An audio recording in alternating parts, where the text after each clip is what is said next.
Alright, hey everybody. Let me know in the comments if the camera is working, if you can hear me well. I am so excited for this live stream. I am doing 100 floral paintings for a sale that is available on my website. If you go to the link, you can see you can get a painting for just $1 and then up to $100. And yeah, so if you could just let me know, make sure that the audio is working, that'd be awesome.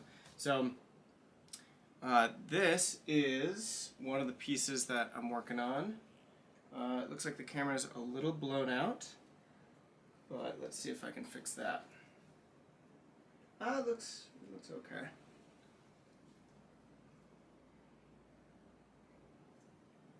Focus is good.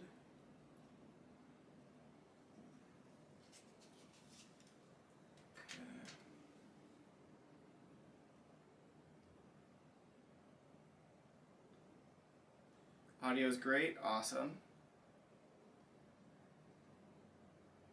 Okay, how's the video? Is that a little bit less blown out?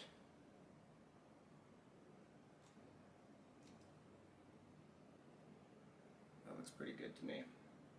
Okay, cool. So yeah, this is a work in progress. I'm doing 100 different paintings. They're all going to be individualized, and they're going to be no smaller than 5 by 7. Some people are going to luck out and they're going to get a painting that's a little bit bigger, and they're going to be, you know, all different kinds of flowers. They're going to be roses, there'll be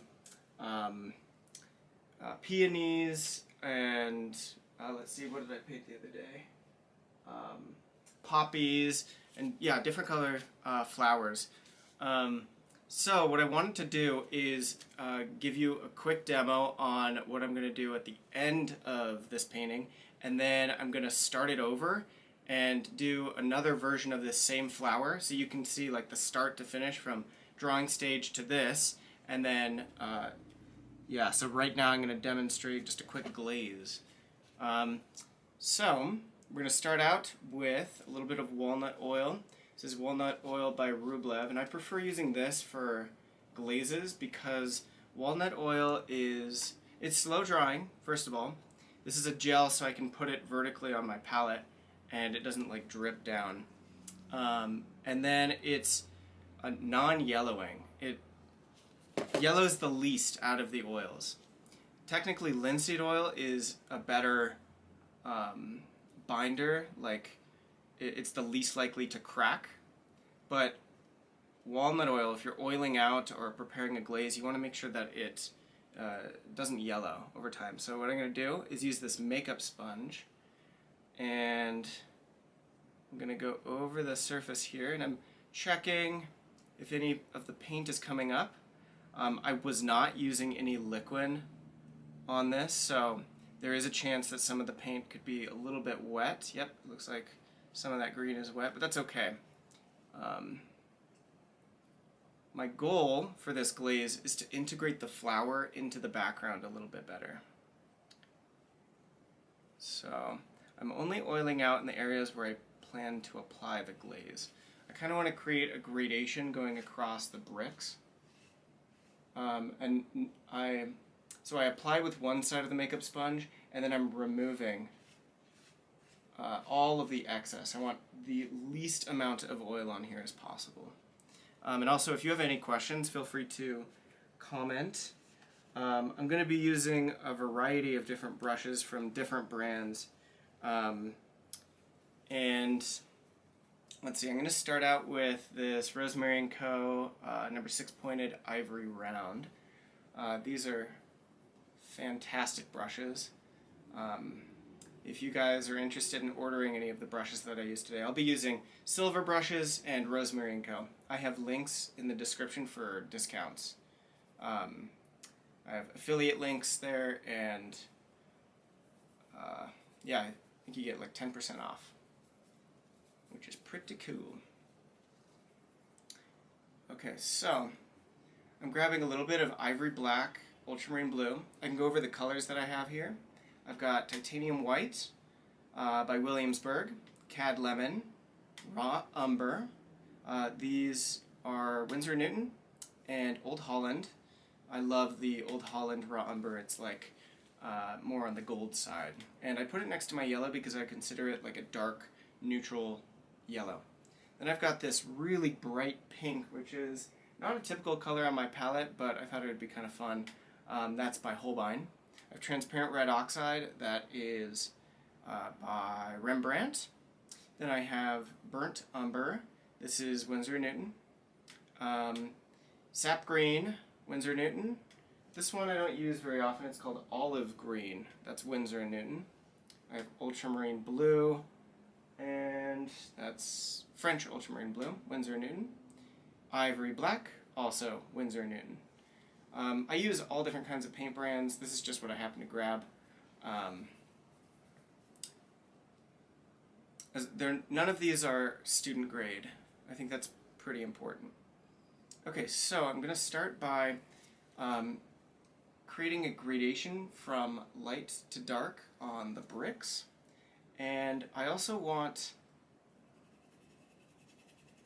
to make the leaves feel like they're casting shadows onto the brick wall a little bit. So notice I'm just going right on top of the leaves, and I can come back in and wipe them out. So that's the benefit of working in multiple layers, is since this is relatively dry, I can just go right on top, and if I don't like something, I can remove it with a makeup sponge or with another brush. Okay. Oh, you know, it would be helpful if I give you guys the reference that I'm looking at. There you go. And you can see how it's, you know, a little bit different than the reference. I took many photographs on my recent trip. I was on both my honeymoon and on a painting trip to teach. So I did 2.5 weeks of honeymoon and 2 weeks of a workshop.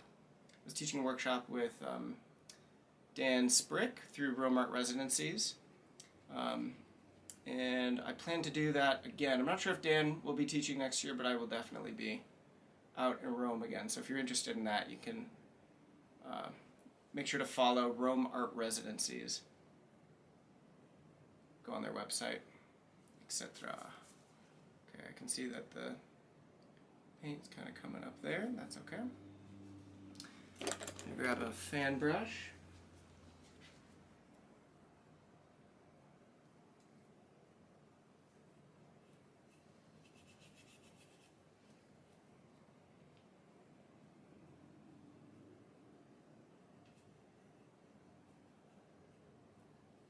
So if you're interested in following along to paint, I'd recommend that you get prepared, because I'm going to start this painting over and do a separate one. So if you want to follow along with that, it's maybe just get a 5x7 to 8x10 canvas and get out as similar colors as possible to what I have. You don't need, you know, the pre-mixtures or the exact pigments that I'm using, but it's going to be more or less helpful if you have something similar. But don't let that stop you. If you don't have, you know, sap green or this olive green, I've never heard anyone using that. You don't need that exact color. You can make something comparable. A good go-to for a simple palette is just white, yellow, maybe a cad red, transparent red oxide, burnt umber, ultramarine blue, and you can pretty much get away with that. Okay, I'm going to change the exposure on the camera a little bit so you can see into that glaze a little bit better.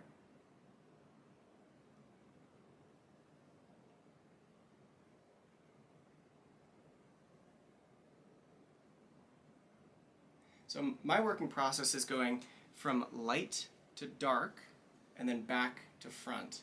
And I like to use the entire value range, going from white, pretty much out of the tube, not always out of the tube, but maybe white tinted with a particular color, and then go all the way down to ivory black, so I get the maximum value dispersion. I'm going to grab my maul stick.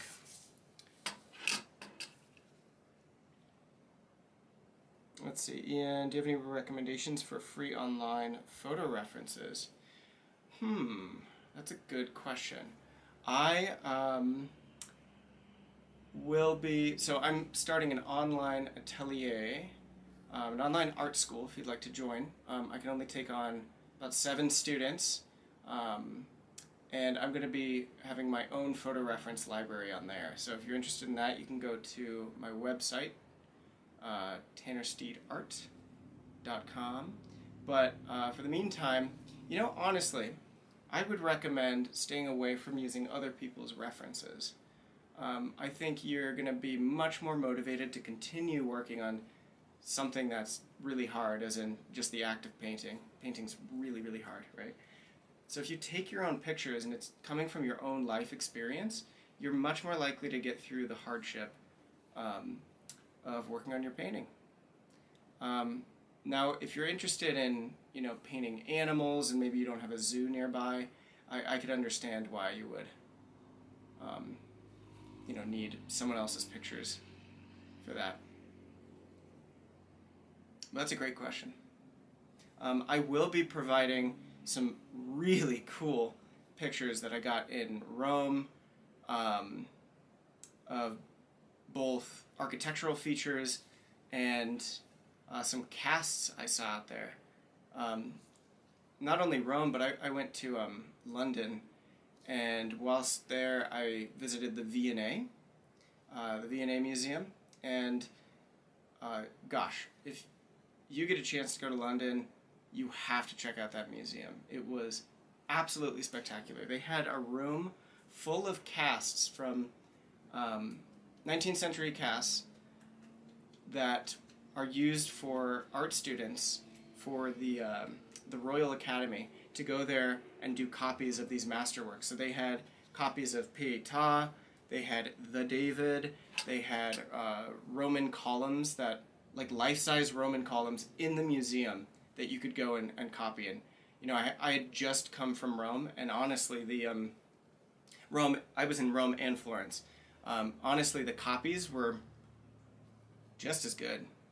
I mean, for learning how to draw. It's obviously a totally different experience seeing the work in person. Which leads to the thought, I think, instead of working from photos, you could work from life as best as you can, and you can order or make your own plaster casts. If you listen to my recent podcast interview with Faso, the Faso podcast, I think I have a link for that in the description too. I talked about when I was just starting out and I couldn't travel to Florence or the art schools that I really wanted to go to. What I did is I looked at their curriculum and tried to copy it. So I bought the bark plate book and I bought my own plaster casts and just did drawings and copies of those, and that was all before I met Dan Sprick, who really helped me tremendously and continues to help me. But yeah, painting from life is very important. And the reason why plaster casts are useful is, they're just white. Don't buy the off-white ones. Just get the simple academic plaster cast, because that way you can help. It can help you just isolate values going from white to black, right? So you can draw from them very easily, or more easily. And then once you start to get into color, you can start to see how much light and reflected light contaminates the white local color of the plaster cast.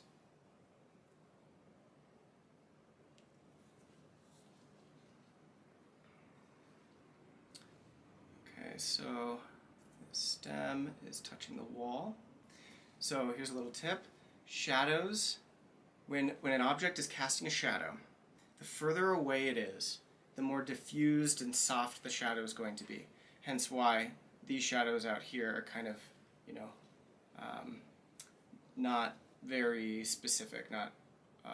They're not like silhouettes of leaves. This is also an overcast day.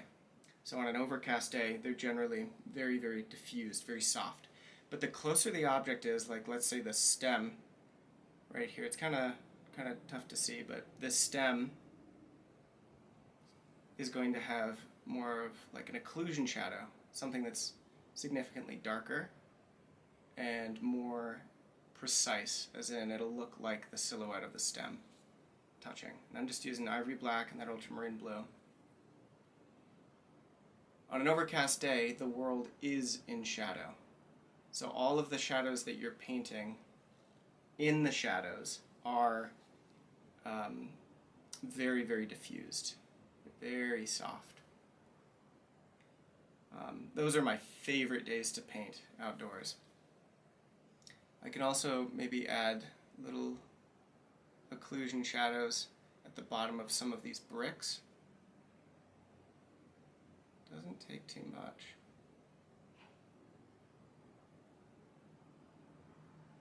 And because I'm painting 100 of these, they're more like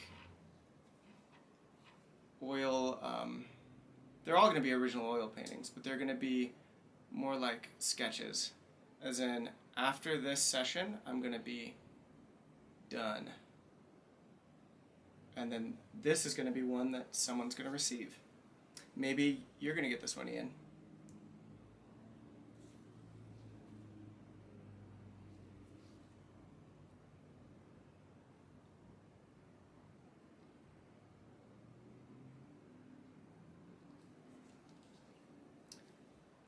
Okay. So even when you're glazing, you want to make sure that your paint, you're not adding a ton of oil into the paint. Paint already has oil in it. So use a brush that can thin it out and disperse it more easily. Adding too much oil will lead to a higher likelihood of cracking, particularly if the paint underneath is thick and not dry yet. That's why they say paint thick over thin, but a glaze is, is thin. So in order to reduce the likelihood that it's going to crack, you want it to dry a little bit slower. But by adding more oil, it's much more likely that you're going to have to deal with yellowing. And if there's not enough pigment, oil is like the mortar in between these bricks. And then the bricks are the pigment, right? So if you have too much mortar, then the mortar is just going to crack because there's not a big brick pigment to hold it together. So it's all about this balance. Ideally, you just use the paint out of the tube, but some paints are just, a little bit more stiff and not great feeling for glazing. And I remember when I first started, I didn't know really what glazing was. Like, that word sounded so mysterious. I was like, what? How do you glaze? That was a big question I had for. It's so funny. I roll my eyes at my past self and like, oh my gosh, I can't believe I asked Daniel Sprick this question, but I did. It's like, how do you glaze? What is a glaze? How many glazes do you need? Like stupid questions like that. Sorry, I say stupid, but I had them too, right? They only seem silly that now, because I know, but anyways, glazing is just applying oil paint transparently. That's it. Usually you're thinning it out a little bit. Not with solvent, it's with a little bit of oil. At this stage, I won't use solvent. So again, if you are just joining now, you can go to my website and see if there are any floral paintings for sale, still available. I was trying to fund my honeymoon. I just got married to my muse, my love, Miss Olivia. I've painted her in most of my pictures of figures. The one of Flaming June and Astonishing. If you go to my website and see those, that's her.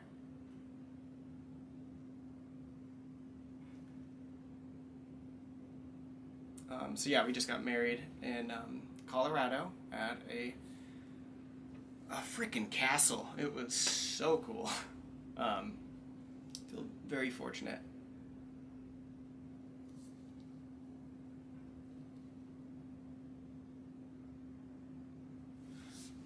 And during this stream, I can tell you guys some cool experiences from the trip. But yeah, feel free to ask any other questions. I'm really liking the way this one's looking. I'm not letting anything out the door that I'm not proud of. So I told myself when I started this, I'm like, well, you get a couple hours on each one, because that's going to be a lot of work for, you know, honestly, that is not a lot for a painting.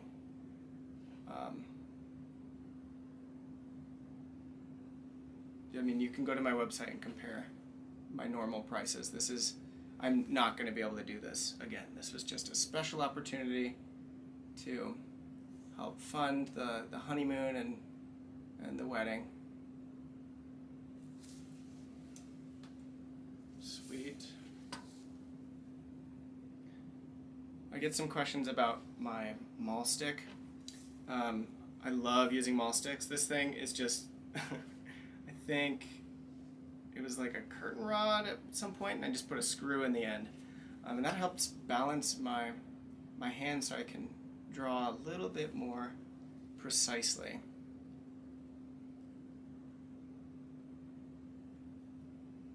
Not a lot of people use them, but once you learn how to use it, which you definitely do need to learn, it feels so strange when you first start.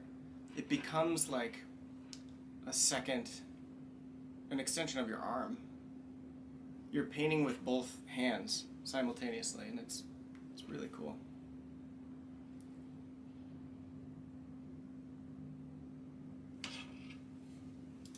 And I'm also going to be recording this so that we can, you guys can look back at this video, and it'll be available to my online atelier students.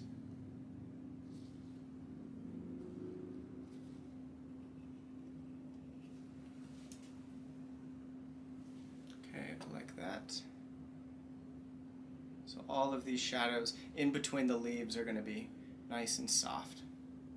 And in about 5 minutes, we're going to start a brand new one, and I'll show you how I did the initial stage on this. So if you're watching this after it's been live, then you can fast forward to that.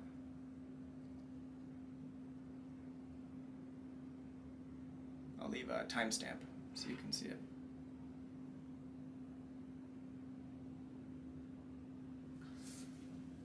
Okay, like that.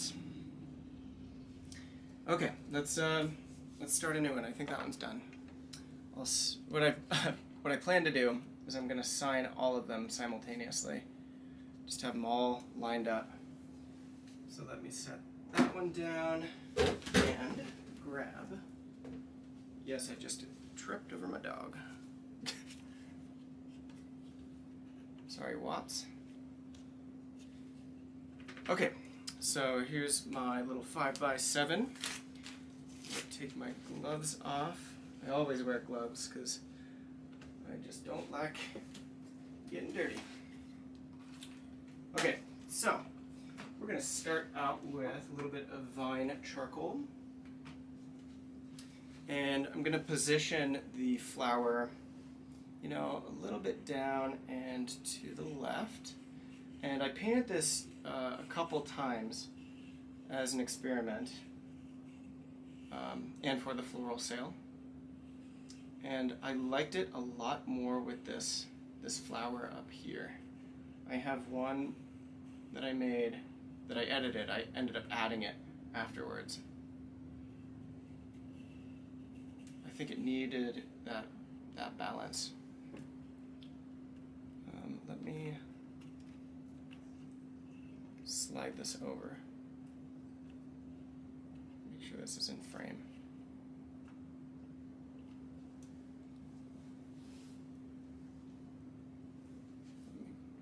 Cool. Okay, so then we're going to have the stem come up this way and leaves something like this. So you can see all of my flower is just this shape. And actually, I'm going to squish it a little bit. I'm looking at just the furthest angles, the apex of that shape. And it's just a silhouette, that white against the dark. So if you're following along, you can be doing this with me. I'm doing the same thing for the general region for where the leaves are.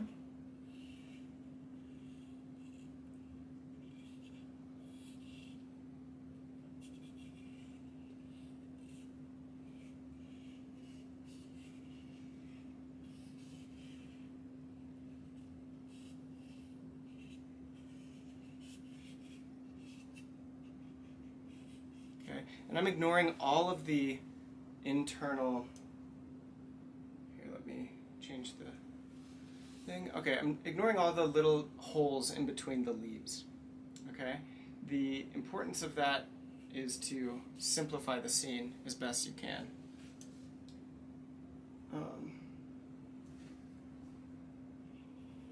Okay, that looks pretty good. I'm going to set the charcoal down and I'm going to grab a pencil.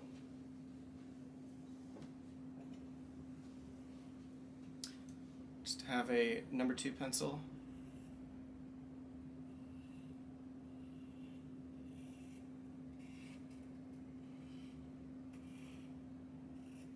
So with the sail, it'll be pretty exciting. You'll get the floral painting in the mail, and you won't know which one it is. So it'll be an exciting little package. And you have the option, if you want to order it framed, you absolutely can. Or these, are small enough that you can just set them on a little easel. I think that looks quite nice, actually.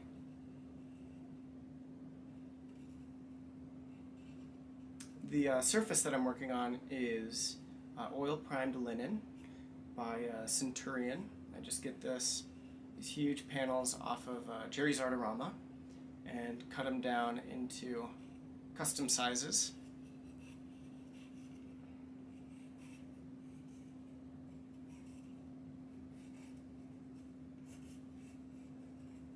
I've learned to really love this surface. I've worked on, the Raymar panels and Clausen's linen, and all that stuff is, fabulous. And obviously looks, it's so good, but this is just fine. When you're just starting out, maybe you don't want to buy the most expensive stuff, which I think is wise. This stuff works great. It's by no means is it, the cheapest thing that you could buy. I'm not going to the local craft store and buying their cheapest material. I much prefer this. It's still oil primed, it's still linen. I've done some very large pieces on it. If you know my camel painting, that is on the same linen. Just bought a huge roll.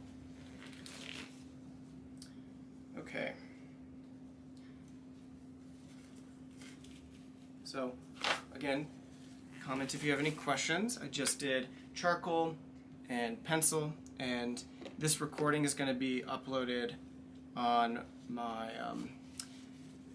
my online art school that's going to be launching in the next month. I'm thinking August. If you're interested in joining early, you absolutely can, but the official launch is going to be in August.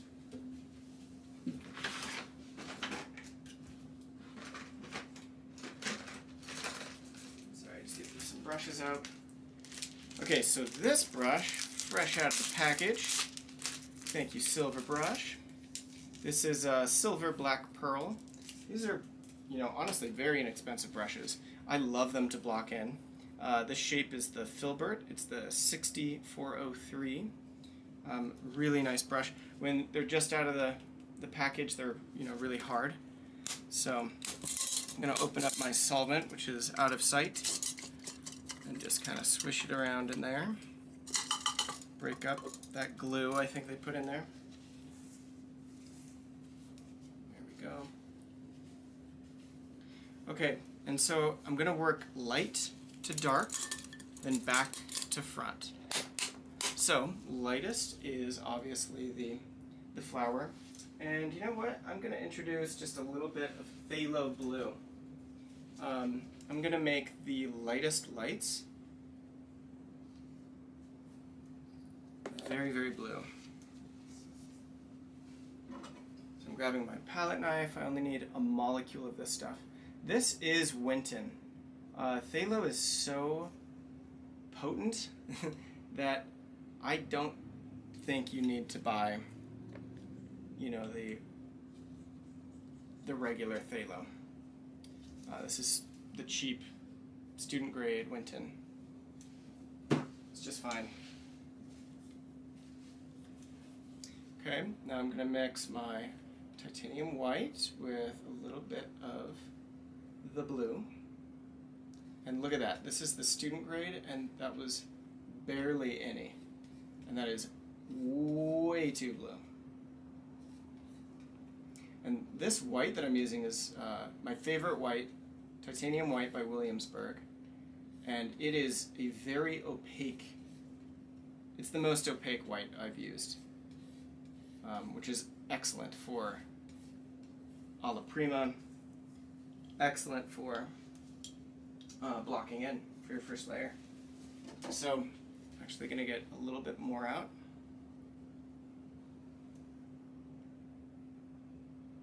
And I've seen students, if they make a mixture that's too potent in one direction or the other, they may start adding white to this. No. Take white, put it down, grab a little bit of this one. So the majority of this is just white. Okay? And yes, it's still very blue. Holy moly. So when you add a high chroma pigment, or any pigment, to white, it's going to make it darker, right? And with my process, I like to work from white to black, getting the full expression of the value range for full drama. Okay, so, whoops. So I want to make sure that I'm tinting this blue, but it needs to be as light as I can possibly make it. Okay? Remove some of this, just move it down.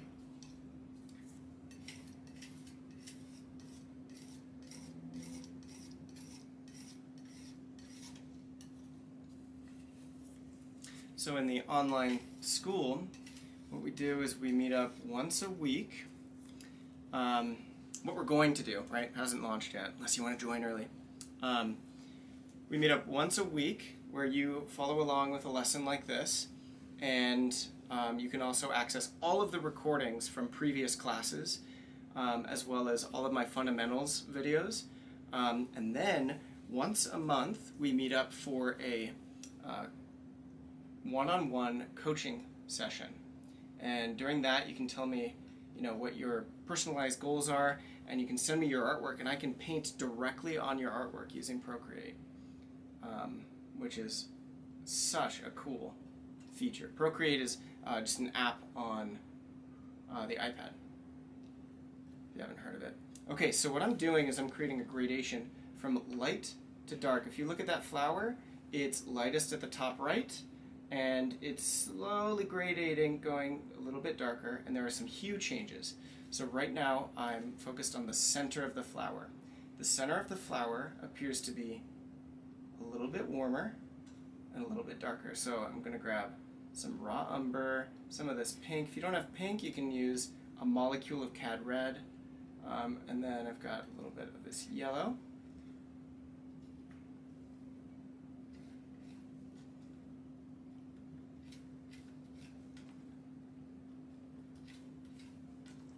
Light to dark. I also want to keep this more of a hue change and less of a value change. I do want it going light to dark, different colors, but more so higher, more difference in the color change. Yeah.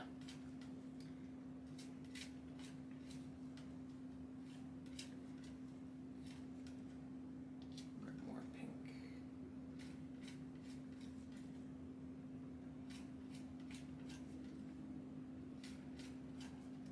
Okay, I'm going to set that down here. So I've got my blue, I have my pink, and now as we move further down the flower, what's going to happen? The flower is going more into shadow, and shadows are mirrors. Okay, so whatever direction that plane is facing, that it will start to pick up on that color. Okay, the upper part of the flower is facing up, which is facing the sky. What color is the sky? It's blue. The local color of the flower is pale white, a little bit pink, so it's mostly blue the more it faces the sky.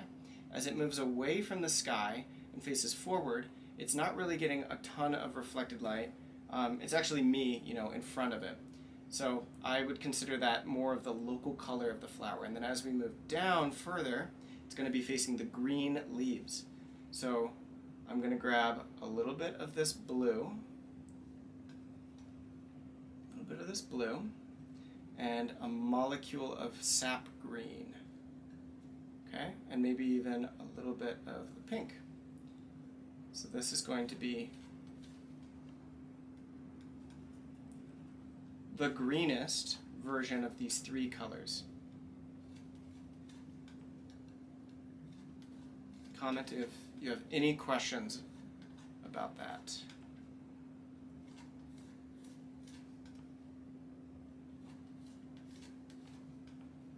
Okay, and we can also make adjustments if we're like, hey, this is way weird. Oh, I should also point out that these mixtures are the petals. They are not the inside of the flower, that deep dark. We will get to that in a second. Okay, and I'm thinking that this actually might be a little too blue still. So I'm going to set it aside. I'm going to grab maybe just a little bit. I'm going to add a little more white.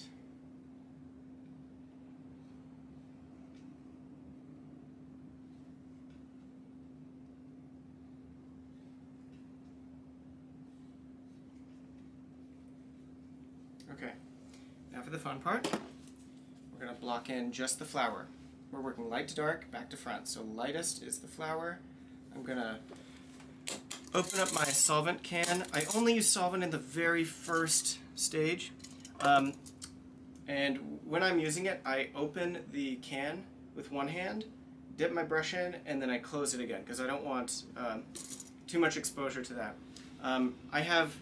I work out of a studio in Denver that's much bigger. This one is just my little, extra bedroom home studio, and so it's quite small. And so I've got a filter going. The window will be cracked later. Really should be cracked now, but it's a little loud outside. But yeah, I'm filming. I'm sacrificing for you guys. But you don't want to breathe in the solvent. That is not good. Okay, top of the flower is going to have thin blue. Jeez, that is blue. Okay, wipe that. I'm going to grab the pink. I'm going to place that in the center. The green looks quite muted on the screen. Let's see, green looks quite muted on the screen. Is it more neutral than green? It is, relative to this, it is the greenest thing happening. but the lightest notes are going to be more chromatic, and then as we descend into darkness, we're going to get more and more neutral.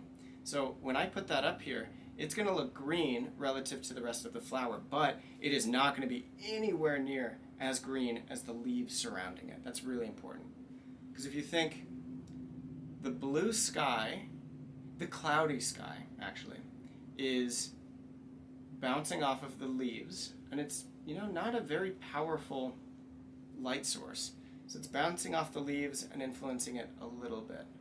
If it were direct, yellow, intense sunlight, then the white of the flower would be significantly more green. It's a good observation.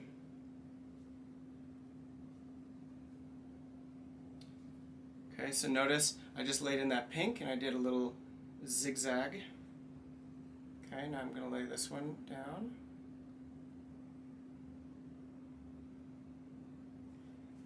I'm going to do a little zigzag.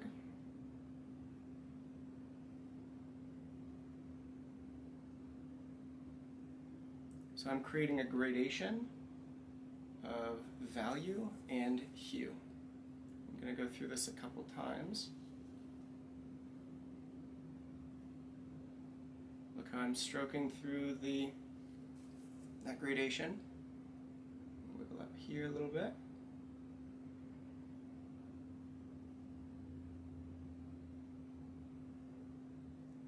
Stroke through. You can see, because all of this is white, it is darker than white out of the tube. Everything on the flower is.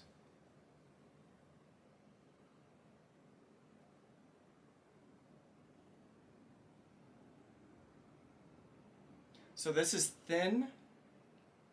You can, play around with the consistency, whether it be more like watercolor.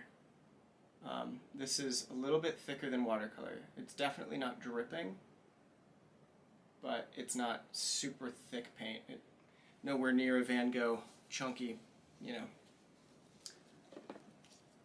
chunky chunk. Okay, grab this fan brush.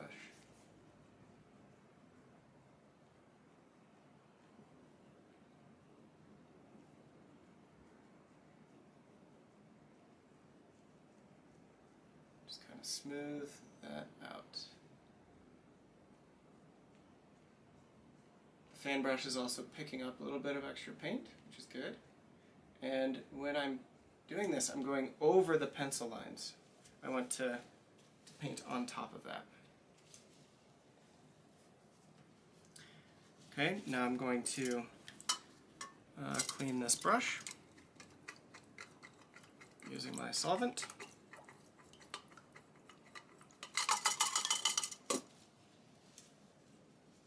Okay. Now I'm going to mix up two colors, one for the greenery, for the leaves, and then one for the bricks. Let's do the greenery first. I'm going to grab sap green, olive green, blue, black, and let's do a little bit, just a little bit of white.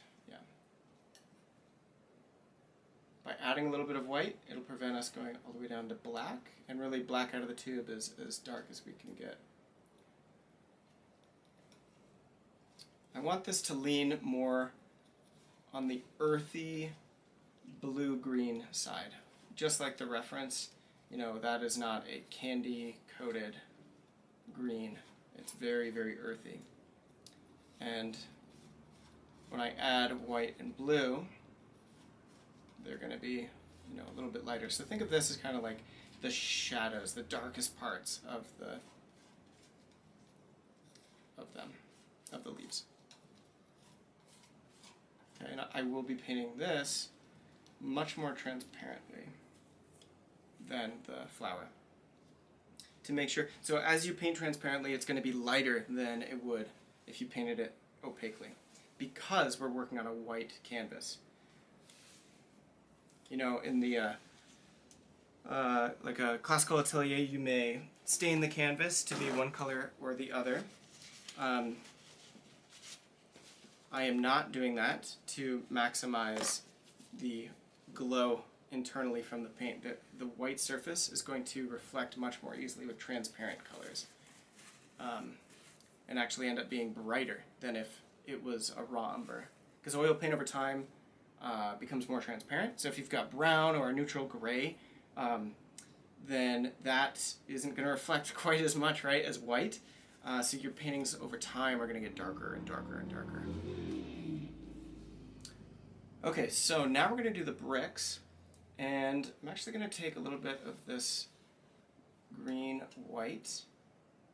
I'm noticing at the top right of the bricks, it feels more or less kind of purpley, right? So I'm going to use a little bit of my, only because I have leftover petal mixtures, grabbing a little bit of my pink, a little bit of my green, and then we'll do a touch of raw umber and maybe a little bit of this blue. The goal here is to make a purpley mixture that is a step down darker from the rose, okay? And many options will work, okay? I've painted this flower a couple times, and it's fun, you know, painting on this scale, being able to experiment with all different kinds of backgrounds, different color harmonies. You can change all of your pigments and paint it all again. It's really, really exciting.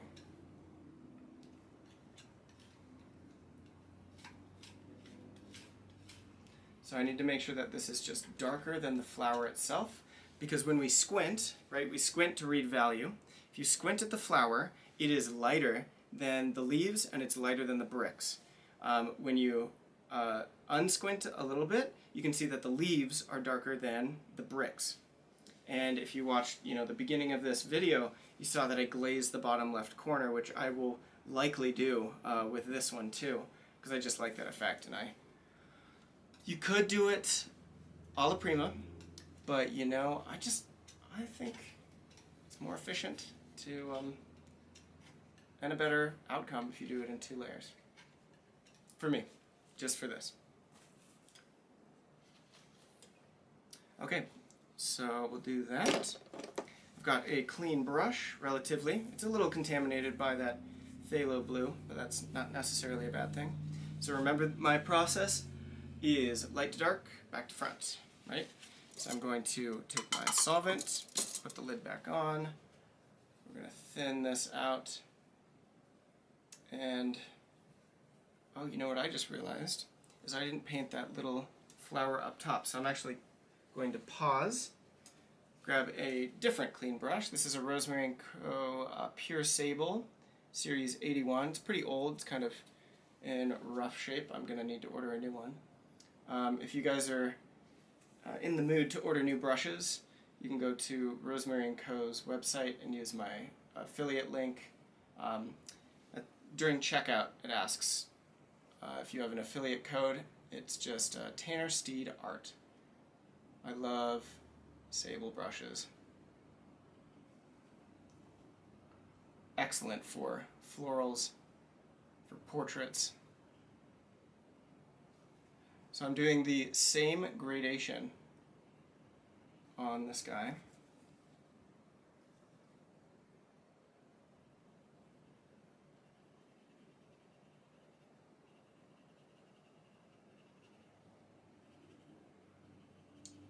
Painting it thin enough so I can see through to the pencil underneath.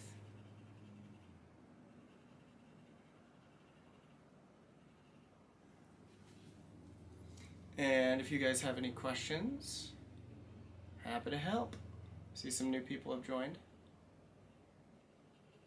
Introduce yourself, tell me where you're watching from. Let me know if you're one of the lucky few who scored one of the floral paintings.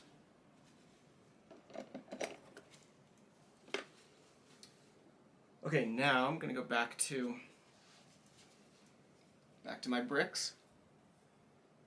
You can see that it's kind of dripping on the palette a little bit, so I'll show you how thin it is.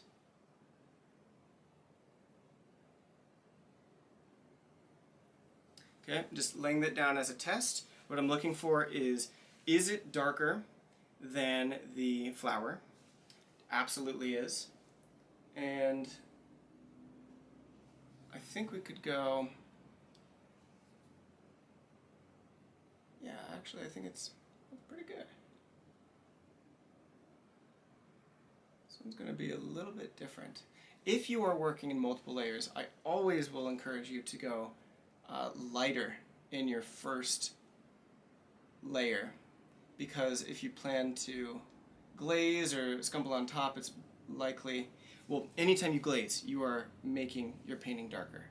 So if your first layer, if you want to maximize that value range, keep it light. Compress for the lights. This is almost just as bright as that flower up there. So what I'm going to do is I'm actually going to act as if this blue mixture is a halftone value. Halftone being the value in between light and shadow, right before you reach the core shadow. If that is a new concept to you, if you've never heard of halftones or core shadows or anything like that, in my online atelier, which I will only have room for 7 students, I have pre-recorded fundamentals lessons going over all the component parts of light and shadow on a sphere, on a cylinder, and I prove to you that if you can figure out the sphere, cubes, cylinders, linear perspective, sorry, no, it's awesome, then you can paint anything.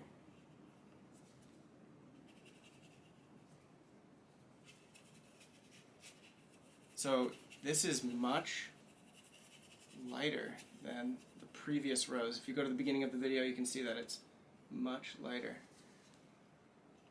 Lift these off, scrub underneath. This is so similar to my plein air setup actually, by using these clamps.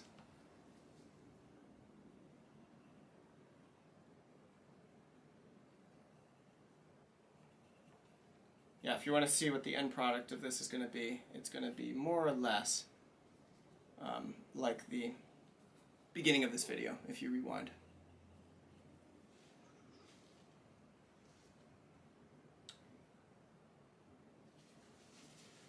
Okay. So now to get a bit of a, like a brick rocky texture, I'm going to take a fan brush and kind of screw this up a little bit.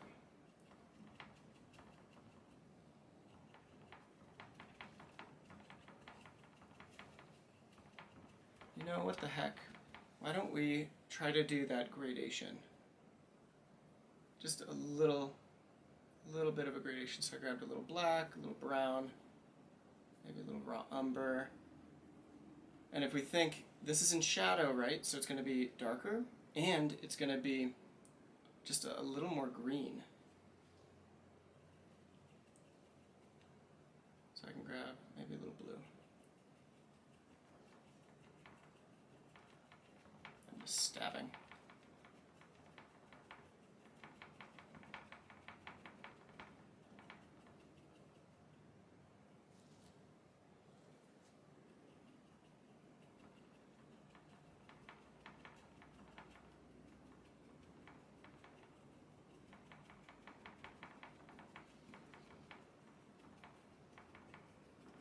Okay, this is the bricks, not the mortar. We will add the mortar on top of this. Okay, so now there's a subtle gradation going from light to dark, from top right to bottom. Just the natural drop off of light, and these are being, that part of the bricks are occluded by the leaves. Okay, Now I'm going to get into my leaf mixture, and I'm definitely going to add some solvent.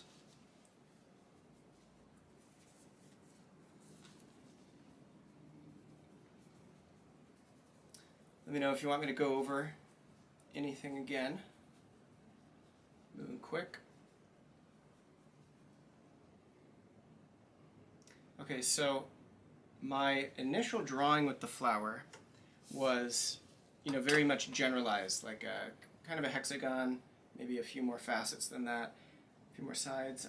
So what I'm going to do is articulate the drawing a little bit more than what I did before. So you're constantly drawing, and I'm just going to start at a place where I'm familiar and make just one straight line and break it up into maybe 2 or 3, not randomly, but based off observation.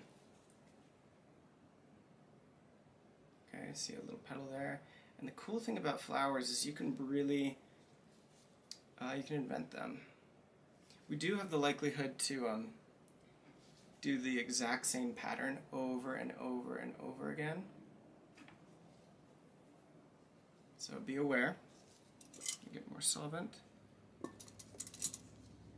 Sometimes I'll take my hand holding the brush and lift the lid of the solvent off. Right, because we do not want to be inhaling that long term. I plan to paint for the rest of my life, and I don't want to go mad.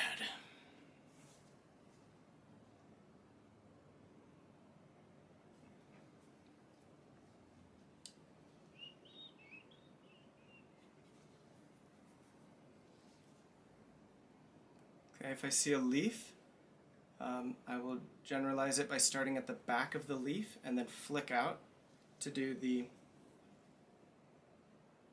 edge of it. I'm keeping the edges of these leaves very sharp for the most part. Maybe that one isn't, but for the external silhouette, it's going to be more or less sharp.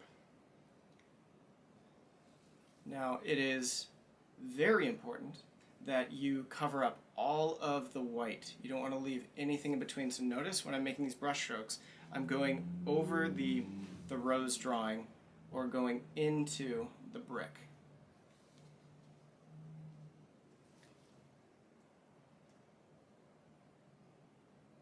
Your leaves don't have to be exactly like the leaf in the photo. In fact, they shouldn't. The point of this is not to recreate the photo, it's to design an elegant picture. Otherwise, why not just print out the photo? Right? We're making artistic changes to make art work.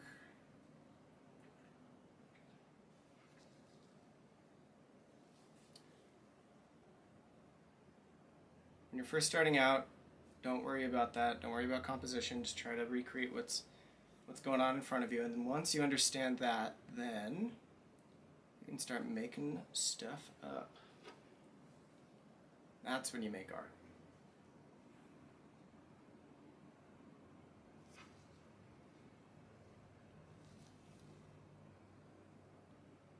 Okay. It's very important to me compositionally to have leaves exiting the sides of the canvas, so that the scene feels like a crop from something much more.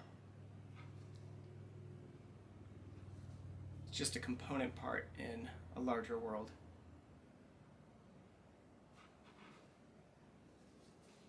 You can see now with these dark leaves silhouetting the flower, just how bright that flower can be. That flower feels. At first it was the darkest thing on the surface, or on the canvas, and that can be really confusing. A lot of people like working on the gray tone or raw umber tone so that they can read their values a little bit better. My solution for that is this gray background and just, practicing a lot.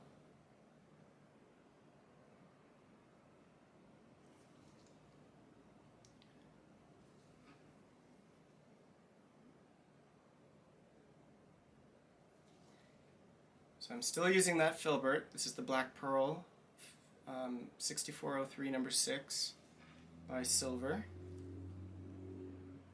If you want to get this brush, I have a discount code in the description for all silver brushes.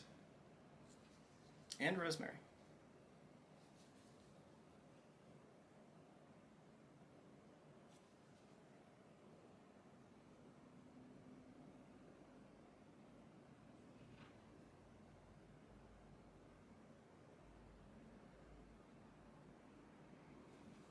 Okay, I'm going to step back. And in the back of the studio I have a mirror. I'm always checking the mirror, seeing how it's coming along. Gives me a more objective perspective.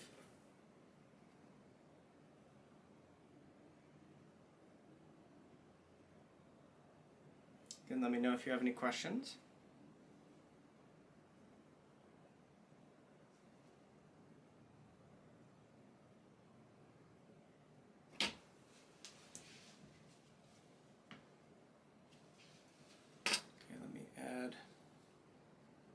Stem coming down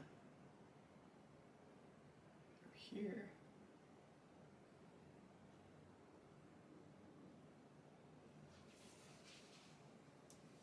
Like that. Okay, so now I'm going to take a smaller brush. This is a very worn out Michael Klein round by Rosemary. I couldn't tell you the size because it's completely wiped off. I'm going to grab my brick mixture and fill in the cracks a little bit. Created a gradation, right? So I'm going to scumble this in. Maybe even tap it. But I want to cover up all of that white.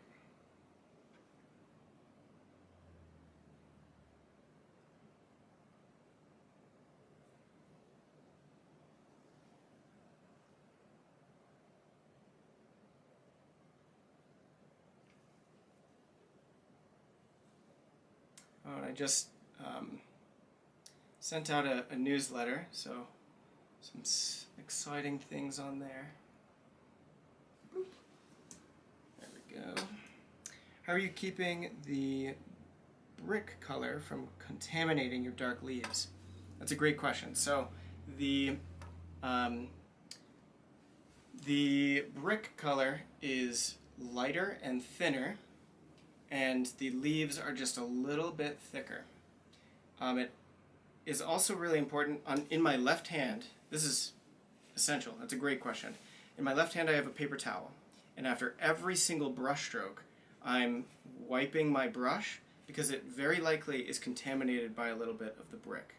If you find that you've contaminated an area too much and your darks aren't looking very dark, you can either paint thicker with the darks, or you can come in with a Q-tip, a paper towel, kind of wipe out the general silhouette of that leaf cluster. And there's also the way that you're releasing the paint. There's a dexterity that you will absolutely develop where you'll know if you're putting it on top of the paint or if you're scrubbing in. If you find that you're scrubbing in and it's contaminating, it's likely you need more paint on your brush. And then, like right here, I'm going to take the brick color and go on top of the leaf color. Okay? I'm going to push it firmly and then pull straight back to release. By doing that, it leaves a thick brush stroke and it doesn't scrub it in. Now with that, I didn't wipe the brush. I had a little bit of green contaminated in here, and that's okay for that area. I just scrubbed it into my paint. And I'm painting the sharp little spots in between the leaves. And I'm using the appropriate value in the gradation that I've created here on the palette. And bricks can have, a little fluctuation. Doesn't have to be exactly the same color, exactly the same value, and it has to be pretty close. Has to be pretty close. The color can change.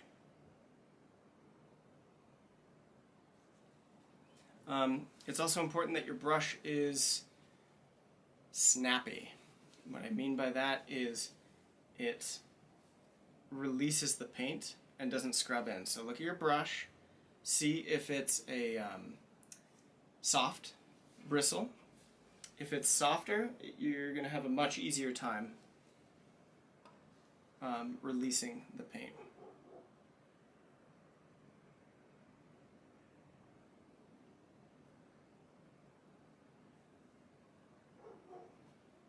That was a great question. Scrub that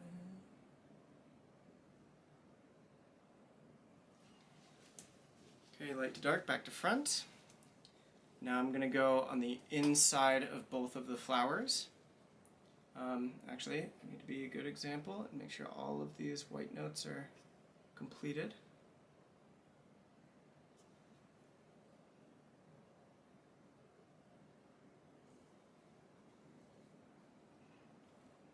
Okay, that's on the right.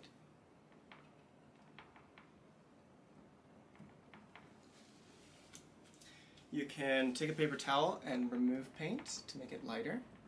So if I want the top right of my bricks to be the lightest, I can remove that. It's looking pretty cool. Someone's gonna own this from the sale. Okay.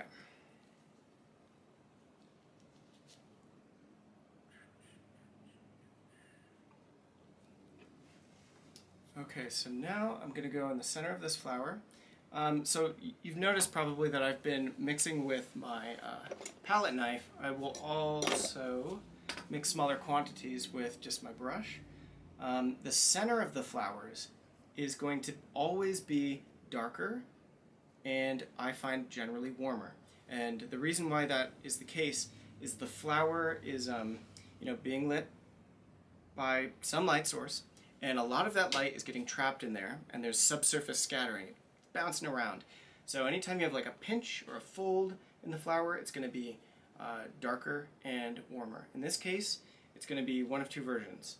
It's going to be yellow, or it's going to be a little bit pink. And I know you can look at the flower and say, obviously, I can see the yellow and pink. So, maybe obviously, I don't know. So I'm grabbing some raw umber, which I consider my neutral yellow.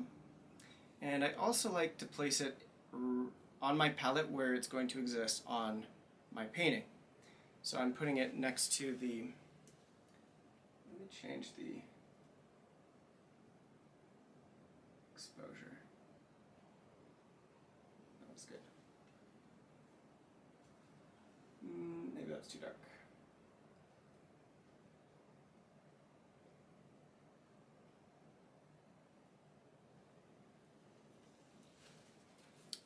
Okay, so I'm placing the center mixture of the flower right next to the pink here. So I'm grabbing some raw umber, which is neutral yellow, and we also have pink. I'm going to grab a little bit of this brilliant pink. You can use like a cad red for that. Any warm pinkish color is going to be great. So when I squint at these, they are darker than the petals next to it.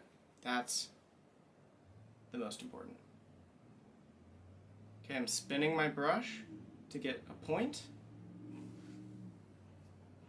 And the way I do this is I go in the center and I'm going to make like little sharp dots, and then I'm going to soften. Okay, because I've created this gradation.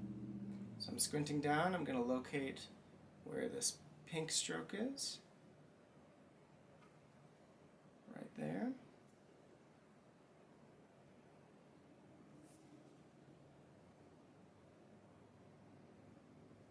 Okay, I'm going to go into the raw umber. I'm going to go right in the middle. I'm painting around the petals.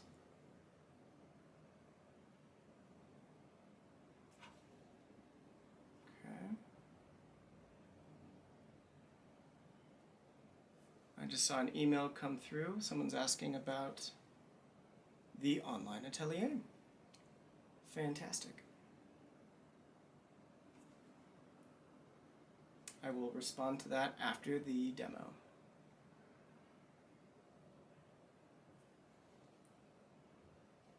So these are all little occlusion shadows. Occlusion shadows are shadows that are pinches and folds. They're where shadows are occluded, right? Or the light is 100% occluded. That's what I meant.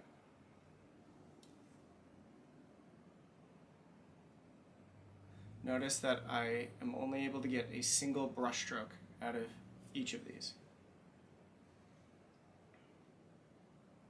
It's a dot, and then I'm getting more. If your first layer is too thick and you're finding that these strokes are just not mixing well, you're going to have to use more paint, or you can take a paper towel and just kind of dab at the first, that first layer, remove some of the paint, and then you can try again. You may have to smooth out the gradation once more, but that's okay. So I'm just picking, is it either more red or is it more yellow? More red, more yellow.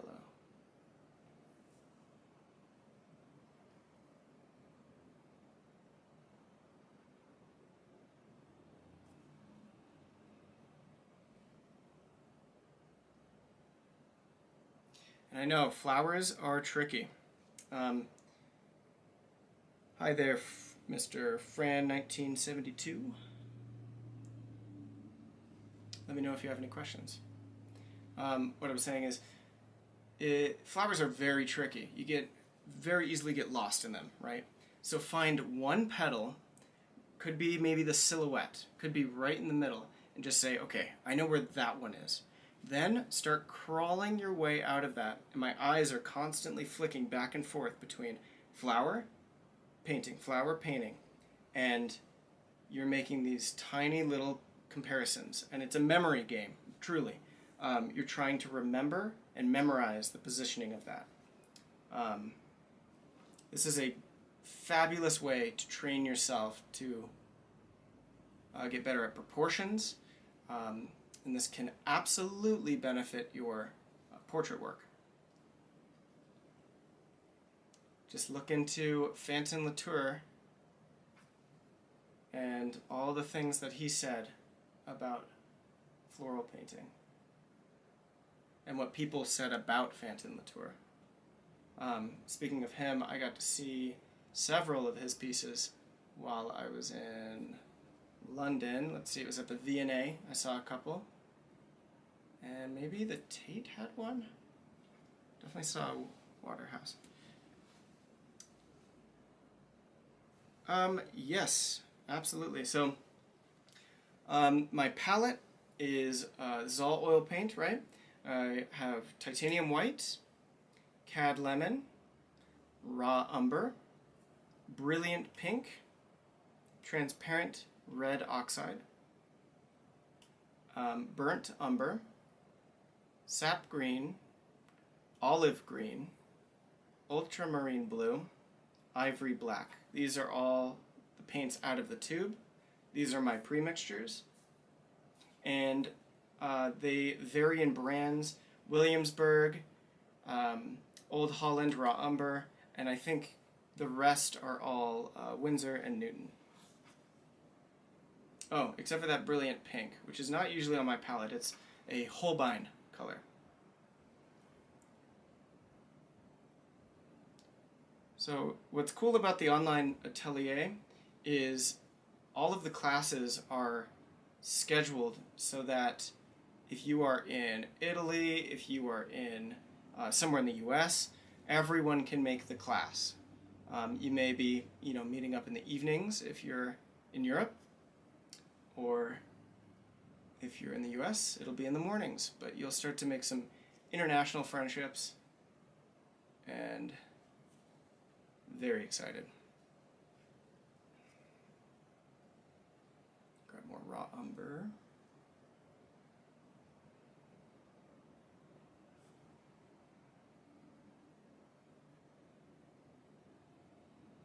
And you may be thinking, oh my gosh, how is this going to turn into that flower? My pleasure. Let me know if you have any other questions.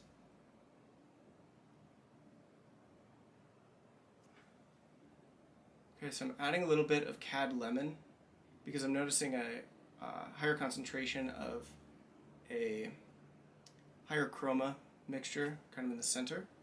But by adding that yellow, it's going to lighten it, right? So, gotta be aware. Okay, we're going to keep that right there. Actually, I'm going to grab this raw umber yellow, and we won't neglect the center of this flower.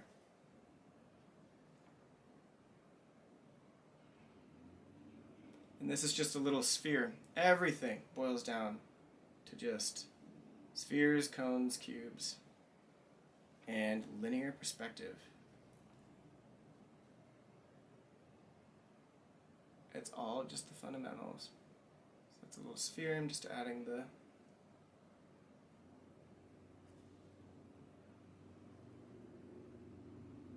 building blocks. This is what I'm doing is I'm putting clay on the surface. I'm putting a bunch of paint up here to then manipulate further to soften edges and activate the form.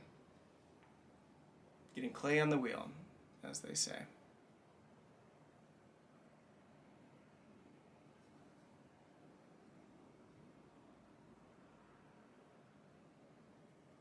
Okay, question, do you find Holbein to be a good brand? I live in Japan and many art stores only have Holbein products. I use very few Holbein products, but every time I use them, I quite like them. Yeah, it's a good product. I wouldn't say I avoid them by any means. I just don't tend to grab those. Yeah, they're pretty good. What is most important is that you try to stick with linseed oil and that you keep track of the individual pigments that the brand is introducing. You don't want to work with certain pigments like zinc for risk of cracking. But that is far more important than the individual paint brand. Okay, I like that. That looks pretty good. So now what I'm going to do is I'm going to clean my brush.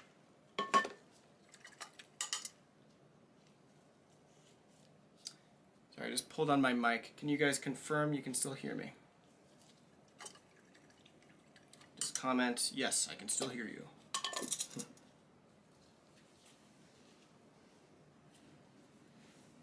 Okay, so now I'm going to grab, oh, I need more white paint. Now for my whites, I always get titanium white, no zinc, and this one's very, very opaque, Williamsburg. I love it.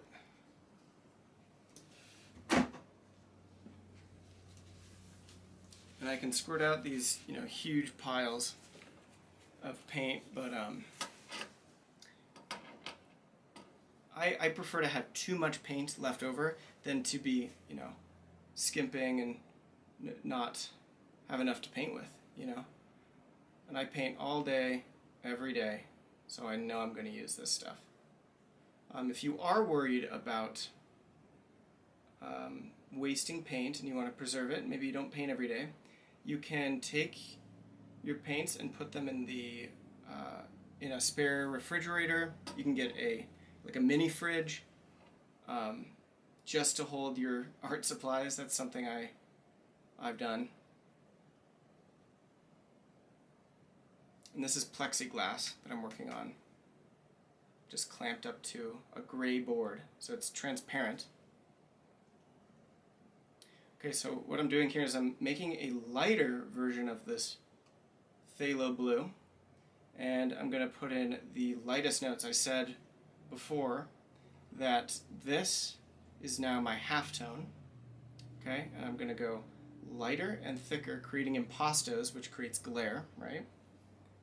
And start describing the upward facing planes. You can see if I put a horizontal brushstroke, that is going to create a lot more glare to benefit me, to make it feel brighter than everything around it. If your paint isn't bright enough, you can paint it thicker. Thick brushstroke in isolated points can create a luminosity that thin paint cannot. But if it's thick everywhere, sorry Van Gogh, if it's thick everywhere, you totally lose that effect. You create something different, but you can't benefit from that. So I'm all about maximizing the potential of the value range, light to dark. That is number one for me.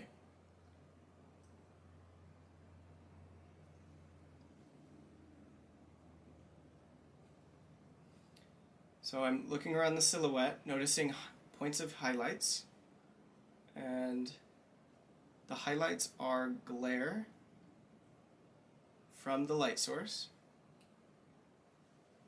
and the light source I have decided, it's a decision I'm making, is phthalo blue. Right, I could have selected yellow or pink or purple or whatever, but I chose phthalo blue. So it's based on observation. It's a cool light source.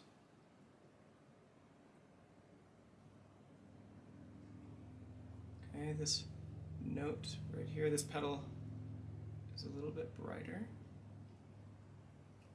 Just going to lay that down to manipulate later. These are facing upward a little bit more than the others, which is why they're brighter. When I start to scrub, it's going to mix into the paint underneath, contaminating the mixture and darkening it ever so slightly. So, like I said before, I'm still setting up for the manipulation stage where I'm going to fine-tune the gradations. That's essentially what I'm creating. It's just a series of gradations.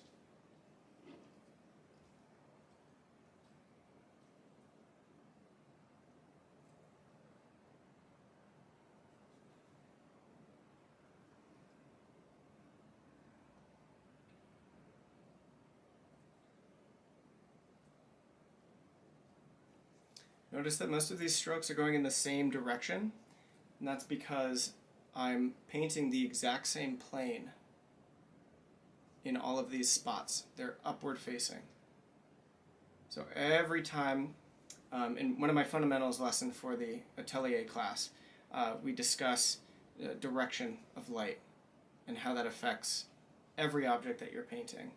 And even if you can't see it, if you're painting from a photograph, you may not immediately be able to detect where the light source is coming from. But I train you so that you can look at anything and know exactly where the light source is.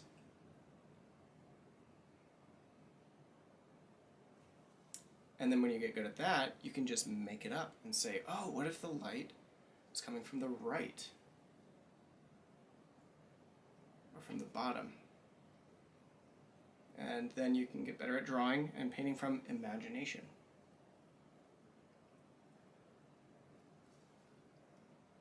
Okay, I'm also going to take this, go up here,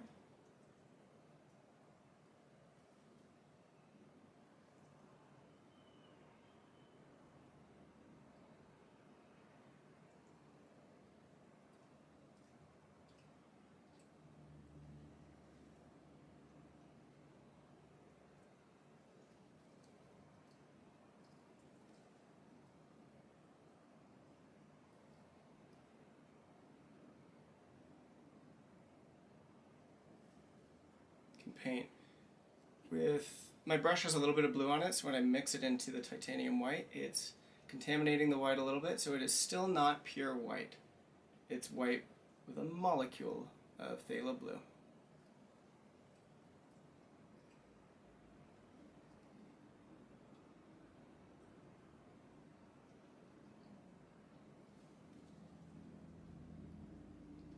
Okay, now I can come down here, grab a little bit of this white, and mix it into the green.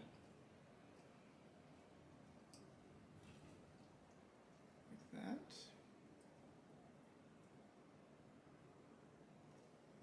Okay, I'm going to back up for a moment. Cool. Okay, so now I'm going to clean my brush and start working on these gradations a bit more. So I cleaned my brush because I was working with white, and now I'm going back into the darks. So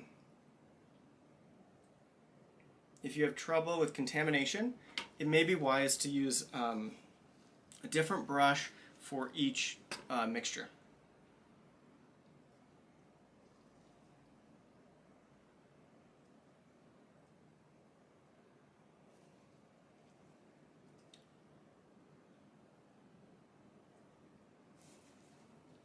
Okay, so as the petal recedes into the center of the flower, it's going to have a soft edge. On the very edge of the flower petal, as it rests on top of the one next to it, it will have a sharp edge. So it's just a series of soft gradations and then sharp edges on each one. So we'll just start with the middle. And just like the gradation I did at the very beginning,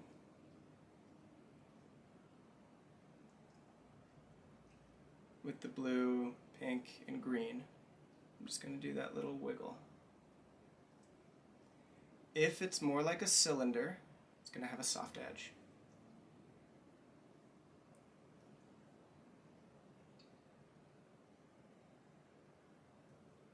And this isn't always just a one and done gradation and then you're done.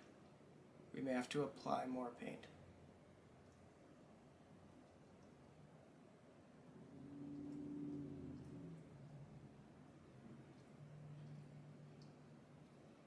Now if you find that I want this to be very, very subtle, right? When you squint at the flower, all of the tiny little holes in between petals, most of them disappear, which tells me that the value change between the two petals is actually minute. It's not dramatic at all. So we don't want to exaggerate the difference between each one of these petals. If you do that, it's going to feel very cartoony. Not very realistic.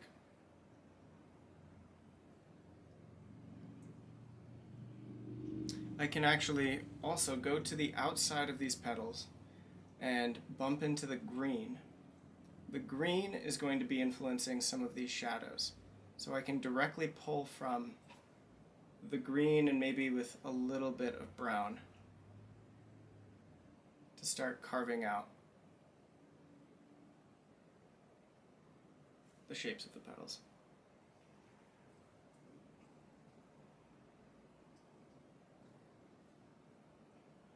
And again, I am happy to answer any questions you have. Could be about this.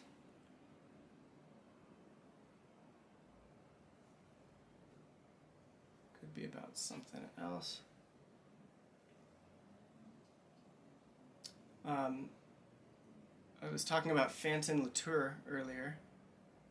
Fantin Latour was one of the most magnificent floral painters. And he had a way with painting so simply. You get close to the petals and it's just like a very intentional loaded brush stroke. So it's this whole gradation in just like one brush stroke with what appears to be petals, but they're not. It's like the ridges in the paint. It's so cool.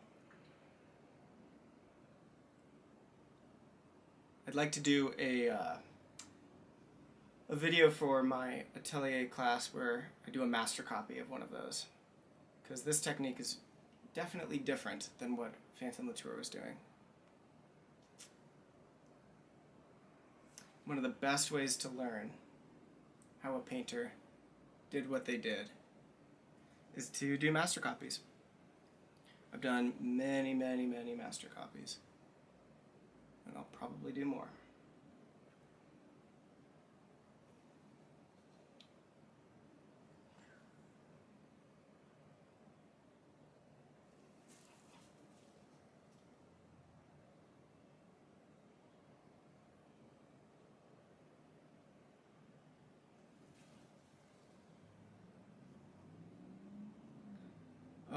One fun thing, I'm sure you guys know Stephen Bauman.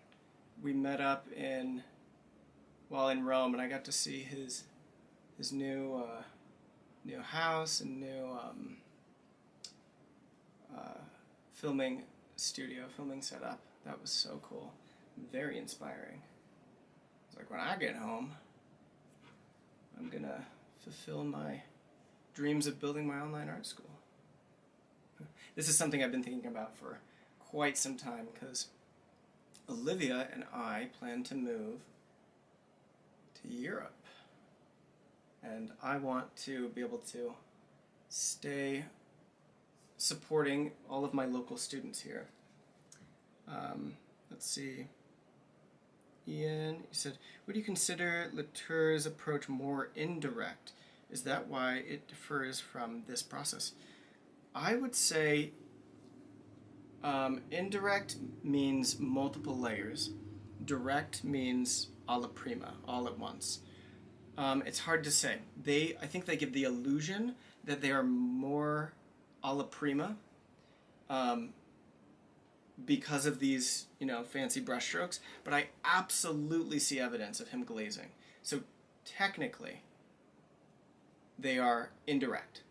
But when he's actively painting, I think he paints in as direct of an approach as he can.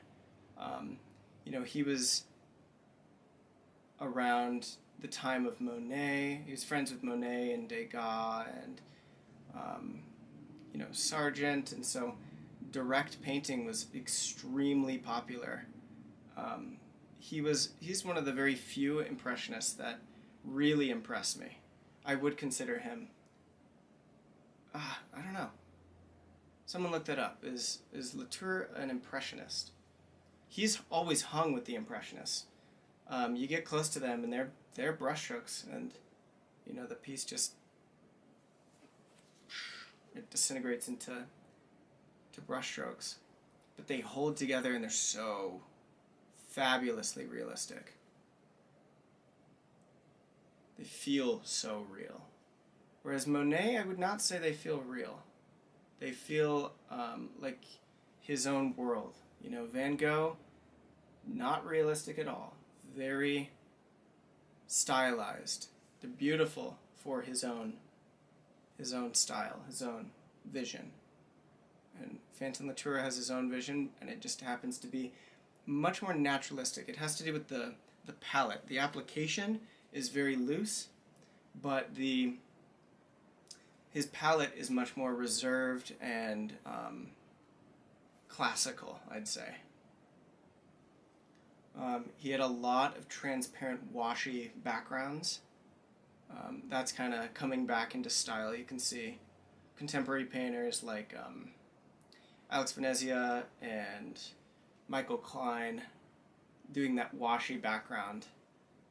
My friend Tina Figarelli. A lot of people really like that.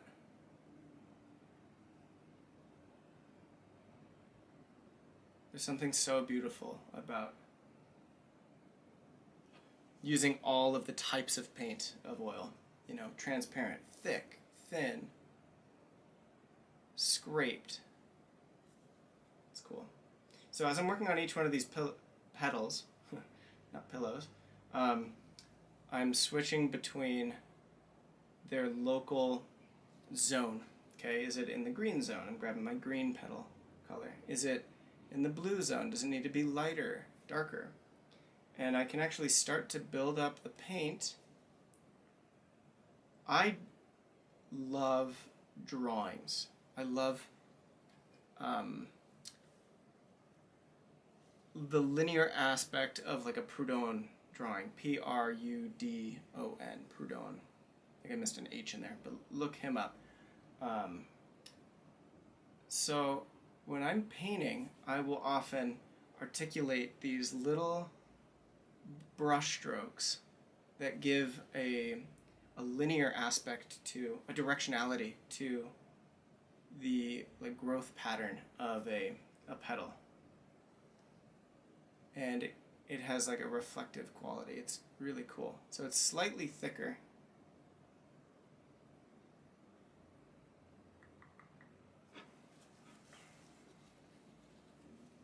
Okay, like that. I'm going to go back into my darks.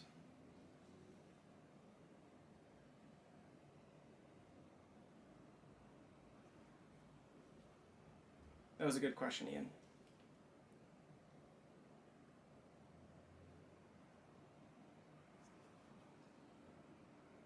Keep them coming, otherwise I'm gonna start telling crazy stories, which will be fun too.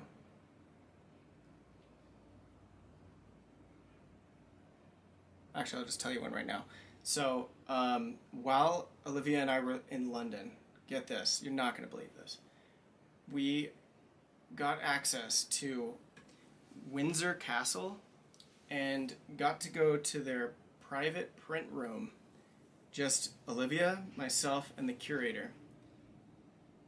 And had access to the original drawings by Leonardo da Vinci, Rubens, Holbein, Raphael, Bernini, and so many more. We had 3.5 hours of time studying the artwork. I am so grateful for my friend Timothy for helping make that happen. It was absolutely a life-changing experience. Leonardo da Vinci is one of my absolute favorite artists. I love his mind and who he was and what he wanted to get out of his life. Gosh, it was one of the coolest things ever. I saw the anatomical studies, the studies for the Battle of Anghiari. It was so unbelievable. Okay, so I'm stepping back, and I need to soften some of these edges a little bit more.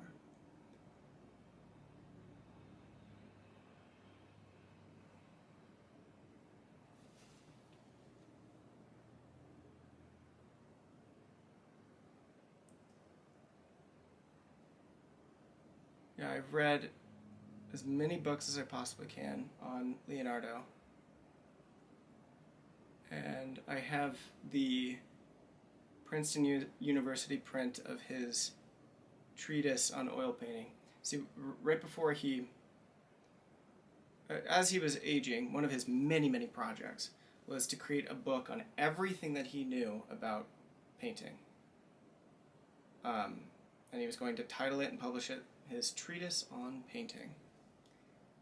Well, that's where all the anatomical studies came from.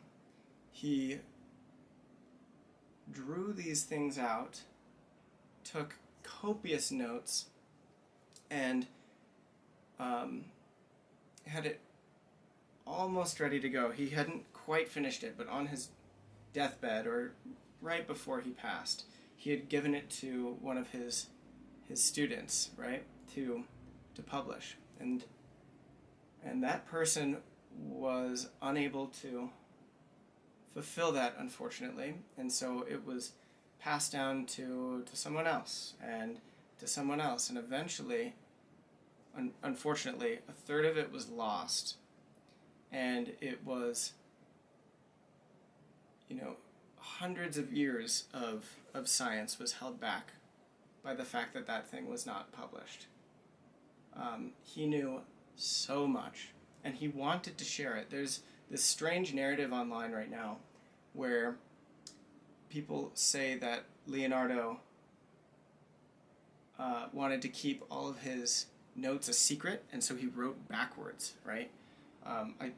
When I was looking at these, I even asked the curator about this, and because everything is, right to left in Italian. Well, no, that wasn't true at all. He was left-handed and didn't want to smudge the ink, and he was planning on publishing this to give to the public, or for the science community. Scientific method was not invented at that point in time. But to his community. He by no means wanted to keep all of that a secret. It's a very strange thing, viral thing. If that's what you do at night, is look up videos on Leonardo da Vinci. It's like, okay, I'm not painting anymore. What do you want to do? Well, we could look at art books. We could look at art documentaries. Some of my favorite YouTube channels, there's one called Gamel Lack Institute. Oh my gosh. The guy's voice is so calming. Some people may find it more monotone, and it is so nice. I've listened to every video multiple times, and I continue to. It will support your artistic education significantly. There's so much available to us. So maybe tonight, instead of scrolling on Facebook, scrolling on whatever you do, TikTok, whatever, go look at those videos. You can look up Fantin Latour, if you hadn't heard of him, on Gamel Lack Institute.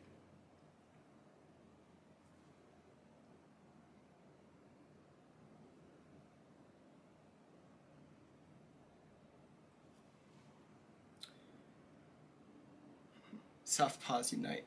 Nice. Leonardo drew with his left hand and painted with his right hand. A bit of an ambidextrous guy. Have you, let's see, Rob, have you read the Walter Isaacson book on Leonardo? That's a really,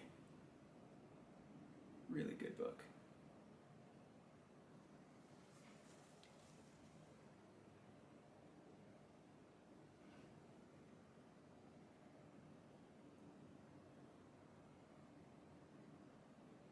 Let's see. Also ran into Cesar Santos in Florence. That was funny. I've ran into him twice. He caught me painting. I was in like the center of town painting the what sculpture is that? Not the Medusa one, the one right next to it. I'm having a brain fart. But I was doing a nocturne, and him and his wife walked up, and they're like, "Hey, I knew you'd be painting." He saw that I was there. Okay, let me back up for a second. Okay, getting there. I haven't read it. You saw a video about him on YouTube. Oh, cool. Very nice.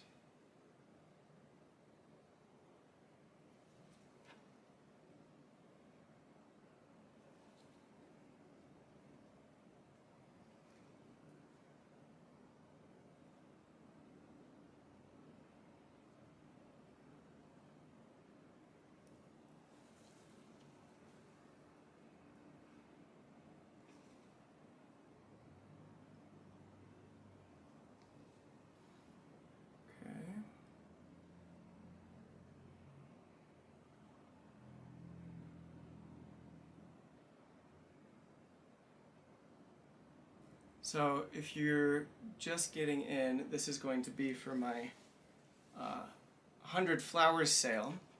So the first flower available was $1, and the last one is $100. That's it. I am very unlikely that I'm going to do another sale like this again, but this was to help fund my honeymoon, which I just got back from. It was a fabulous, fabulous experience. We went to Florence, Rome, and London. And I had been to Florence and Rome before, obviously. Some of the coolest places on the planet, right? London was new, and we loved it. It was so, so cool. The museums there are all free, and we went to, I think, 25 different museums over the course of the whole trip. Spectacular. Spectacular. Congratulations, Tanner. Thank you. Thank you so much. I love the Gamma Institute channel too. I discovered them. Oh yeah. Oh man, that channel is so good. And they have, so they started doing ebooks with artist work. So if you want to go support them, go get one of their ebooks. I don't think they're that expensive.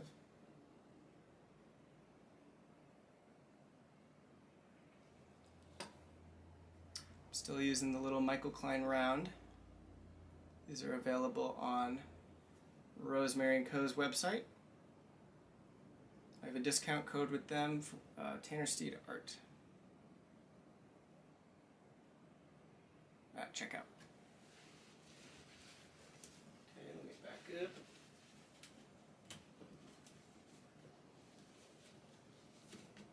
Sorry, once. Okay, I'm gonna go a little bit darker now. Burnt umber right in the center.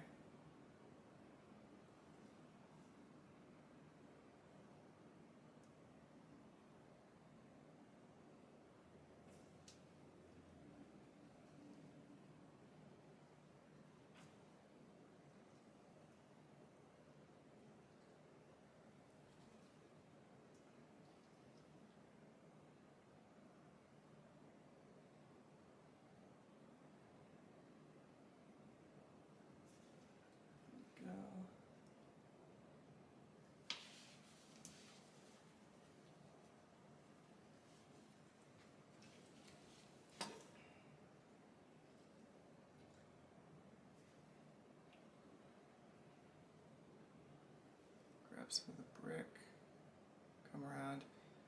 I'm thinking I definitely could have gone darker with the brick, which is okay because I can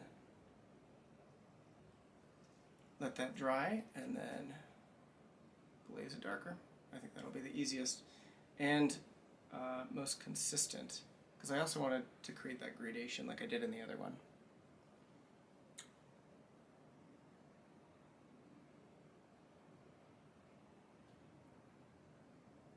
In Florence, I ran into Eric Rhodes in the Zecchi shop, their art store there, and that was funny. He invited me to go check out the Florence Academy because he was there for, I think, a 6-week long workshop or something. And so we went there, he took me around, did an unofficial tour because I had never been there. And remember, when I first started, I was like, so jealous of everyone who went to the Angel Academy and Florence Academy. That's all I wanted to do, and that's how I based my own curriculum off of when I was trying to teach myself. I did that stuff. So it was really, really cool to go meet some of the students, a lot of cool people. And then I ran into a new friend right when we got off the plane. Oh, thank you. Thanks, Rob. Right when we got off the plane, Olivia and I went out into the streets, and within literally 5 minutes of exiting our spot, we ran into a group of plein air painters who were in a workshop, and so I asked who the teacher was, and I walk up to this guy, and I'm like, dang, this guy's pretty good. His name is Rolf, and we are now best friends. Now, maybe we'll get there. But yeah, now we're good friends. We ended up painting together that week. I kind of just joined in, hanging out at the workshop. And then we went to Cecil Studios for a figure drawing session, which was really fun. And they also had an art history night, which was so cool.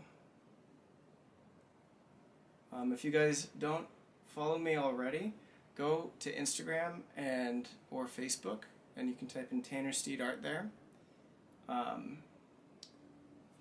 I posted some of the some videos of me painting on location. You can see the fountain there.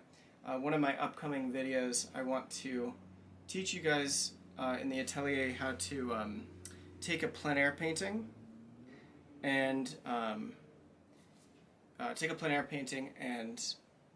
keep working on it at home using glazes, etc. Surely you're not self-taught, Tanner. I'm trying to teach myself, but it's difficult. No. I by no means am I self-taught. No. I was trying to teach myself at first using YouTube and just videos, but the one thing I really lacked was a direct instructor to look at my work, tell me what I was doing wrong, and take it further.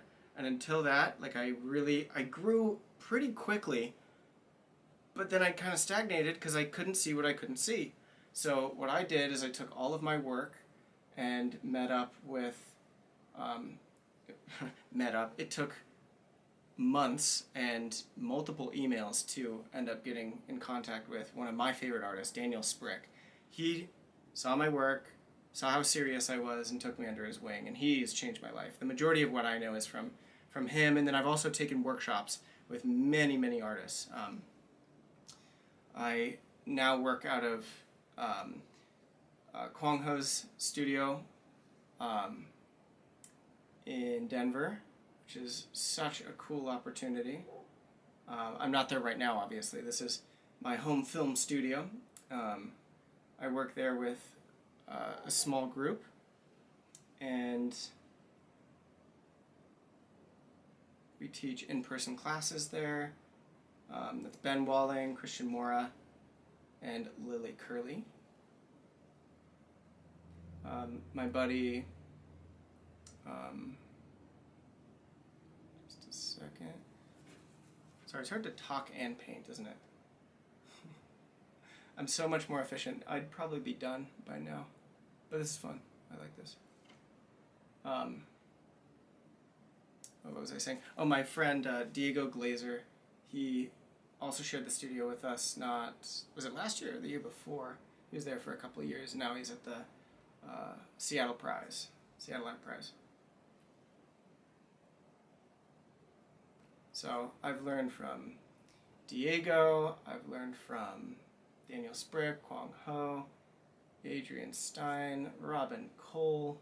These are all wonderful people, locals, friends. Very fortunate to have all of these wonderful friendships. I've also taken workshops with Jeff Hine and Tim Reese. Those were really cool.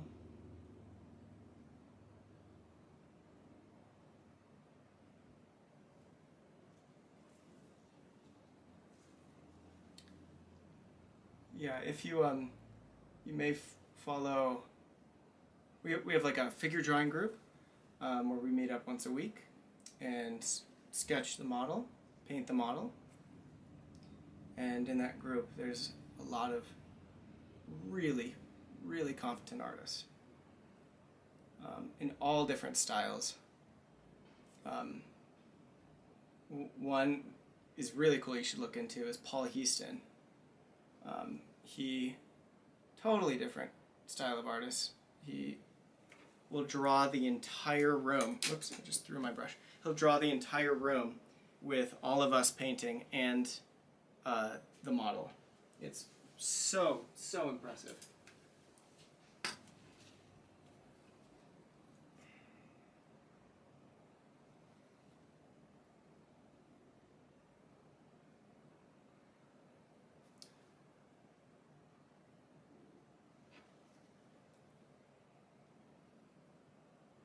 So this flower is going to be available on my website, but you're not going to be able to pick out which one you get. It'll be a surprise. When you open that box, it'll be super exciting. You may have this one that I'm painting on right now, or one of the other 100 that I did. Let's see, I don't know how many I've done. My trick for this is I am just painting as many as I possibly can and not counting, so I don't freak out with the number 100. Because that's a lot of paintings. Okay, I'm going to step back, look in the mirror, looking pretty good. A weird glare on this one. So the key is just to keep this in a compressed range. And when I glaze it, it'll have to be in a couple days because I'm not using any dryers. I'll make this stand out a little bit more. There are some ways that I can do that now, one of which would be putting in deep darks underneath the flower here.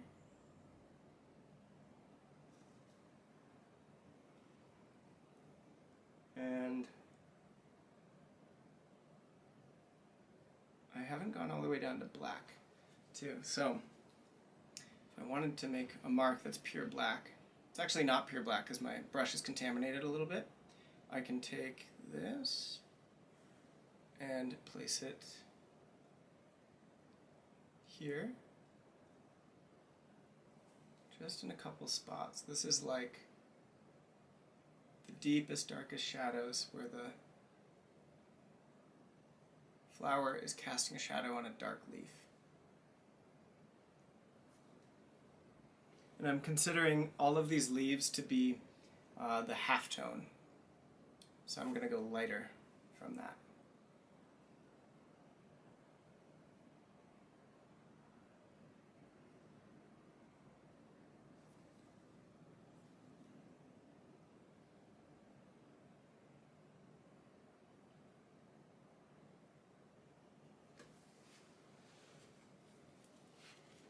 Like that. Pretty good. I'm going to change the exposure on this.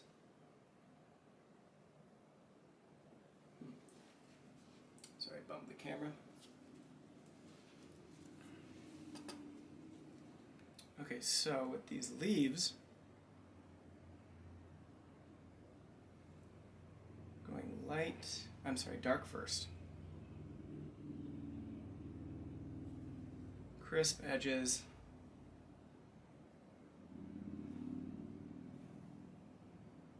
Notice I think I only used like 2 or 3 brushes on this. When I tried painting, sorry, there's a weird emoji that keeps popping up. I have to read it on a different screen. When I've tried painting, I work indirectly because I can't control the paint alla prima. Yeah, that just takes practice. Painting wet into wet, just keep doing the push-ups, keep practicing, doing multiple paintings alla prima. But also don't beat yourself up over it because it is hard. You gotta learn like the consistency of the paint and how to load your brush thicker and thicker. And inevitably, when you have enough brush miles, you just get used to understanding how paint behaves, and then you will treasure painting wet into wet. It's so nice. Okay, so now I'm going to take some of this phthalo blue, that leftover mixture that was way too chromatic. I'm going to introduce it into the green here. Let's see. Can't really see that. I've gone a little too low for the camera, so let me move it up here a little bit. There we go. And what color is our light source? Our light source is blue, phthalo blue specifically. So I'm going to paint into the wet paint, alla prima, mixing it in, which is going to contaminate the green. The more I stir up the paint, scrub it in, the more it's going to dilute and enter and get darker. Okay? If I just lay down a brush stroke like that, it's going to stay light. So I can now render the form going lighter with more paint or scrubbing to make it darker, and it'll stay within that value range. When I squint, it's really important that I don't make it so light that it becomes a light shape and competes with the rose. So I'm going to scrub. I can also mix it into the wet paint on the palette. And this represents the reflection, right, of the sky. And these leaves are usually folded like a cup shape, right?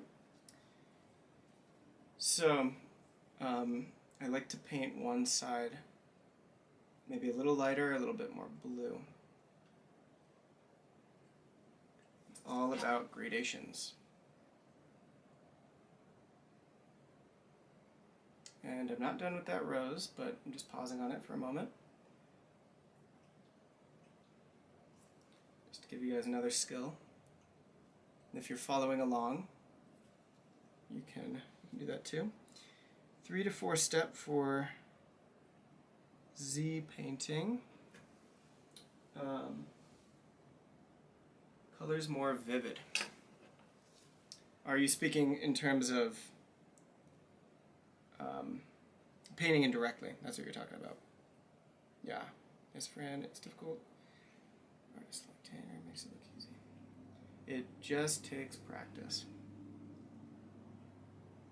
And I'm sorry to be that guy to say that, because of course you know. Just keep trying. I used to be terrified of having to paint alla prima.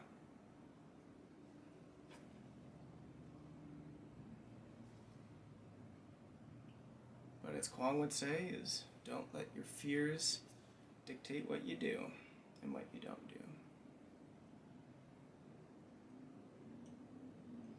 In fact, when I first started painting flowers, I was like, that looks terrifying. So I was like, I should probably learn how to paint that.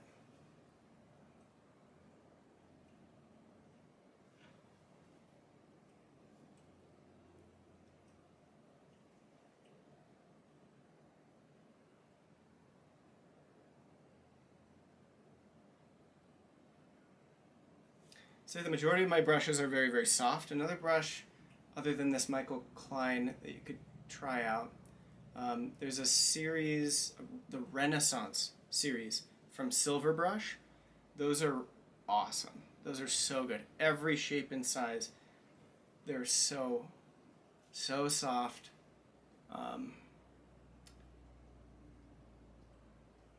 Those you have to take care of them though. You will shred them if you scrub too intensely because they are so soft. But they're fabulous brushes for painting flowers, painting portraits, painting whatever. So to help with alla prima, I would use more bristly brushes at the beginning to get a bunch of paint on there, and then really, really soft brushes to subtly manipulate the paint that's already on the surface. Also, if you're ordering any of those brushes, make sure to get the discount. Silver is Tanner Steed 10, Rosemary is Tanner Steed Art. I've got the notes for that in the description. No need not to get a discount.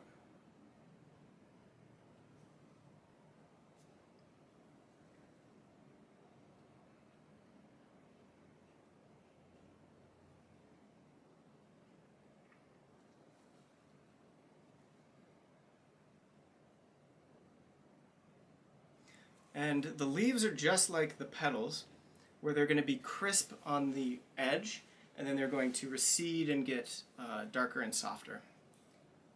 Okay, so crisp edge, and then softer here.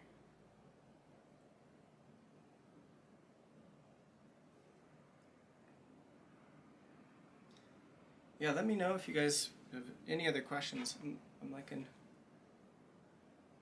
the chat.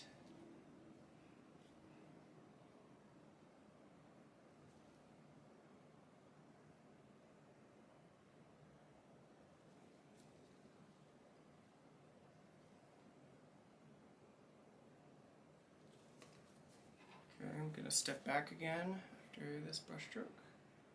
Always step back. It's got to read at a distance before it does in person. Wow, I'm liking that. That's cool.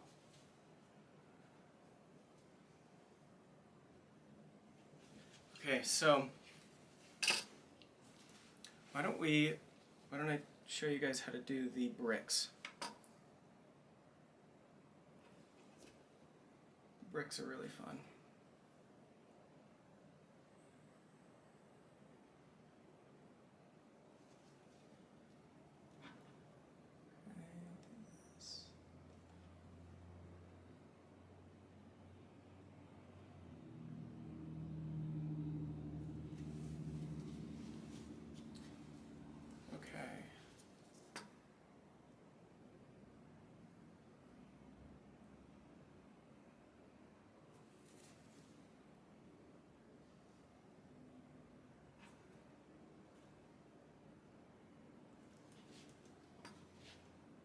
I'm going to make sure that these center brush strokes are painted vertically. I do not want them catching glare like I want the petals, the light of the petals catching glare.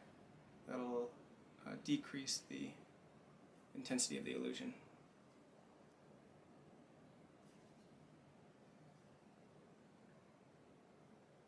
And all of this applies to every other subject matter. Let's see, how do you know where to put hard, soft, lost, firm edges? And should you try for a certain percentage of each? It's not necessarily percentage, it's all based on observation. So when I'm looking at an object, I am able to tell, is it a sharp edge or a soft edge? And it all has to do with value contrast, or color contrast between each point. If the contrast is more diffused and you can't really see a clear edge between, okay, the end of the petal and the beginning of the next, maybe they just merge together, right? So that would be a soft edge. An example would be if you look right here on the image, the flower, there is no edge between this petal right here and this one. Do you see that? They just kind of merge together. Whereas the edge between the light up above and the dark next to it, that is a sharp edge.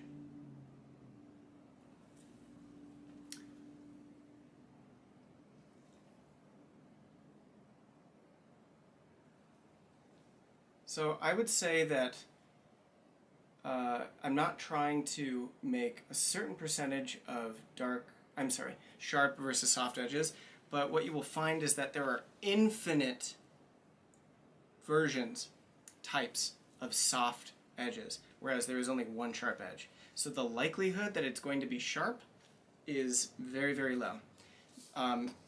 These leaves the silhouette of them are very sharp as a result of them being a strong local color change, dark against light. But sometimes when the petals or the leaf curves up, you're actually seeing kind of a reflection off from the distant brick. You can look into the Fresnel effect. more has to do with yeah, reflections, but everything has a different refractive index.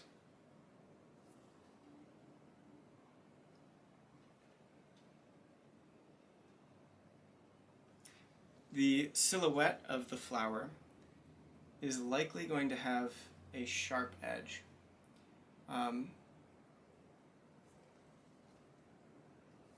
Due to its curvature. So if it's more like a cube, like this, that is going to have a sharper edge than if the transition is a cylinder. You see how this has 1, 2, 3 planes on my hand? If I go like this, it's 1 plane, 2 planes. So the more planes you have on the disco ball, the softer the edge quality is going to be. So the petal is more like this, light, and then a cliff. So it's going to have a sharper edge. But as we recede back into my arm, or a petal receding back this way, it's going to have a soft edge from plane to plane to plane. It's a gradation. Do you squint all the way through the painting? Yeah, it's a good idea to squint to check your work.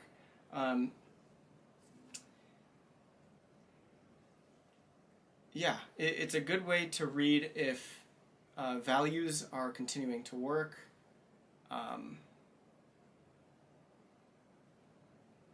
And edges aren't too sharp or too soft. But once I've determined value ranges and that stuff, I think I squint a little bit less. You squint a lot at the beginning.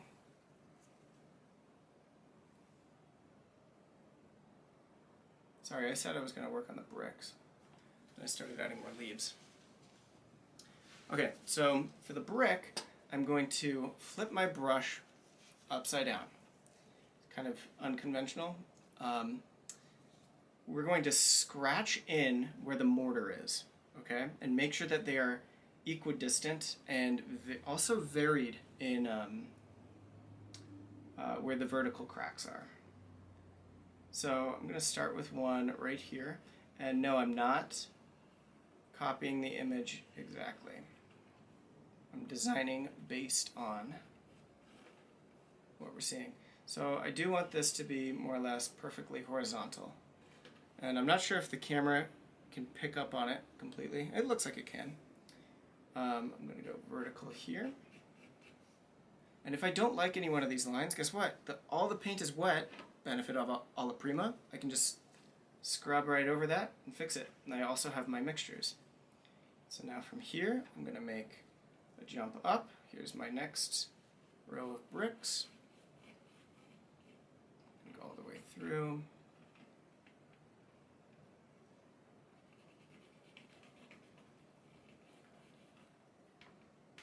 Go up here.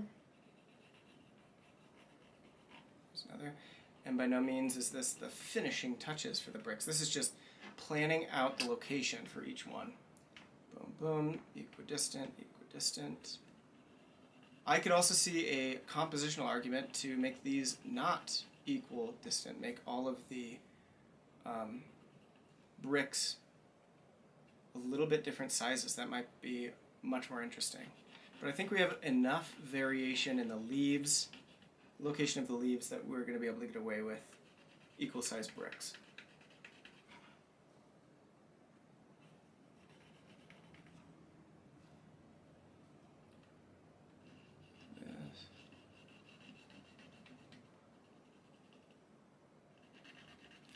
Guy, and then do one right here, and yeah, maybe one right, nope, right here. So we have one whole brick there.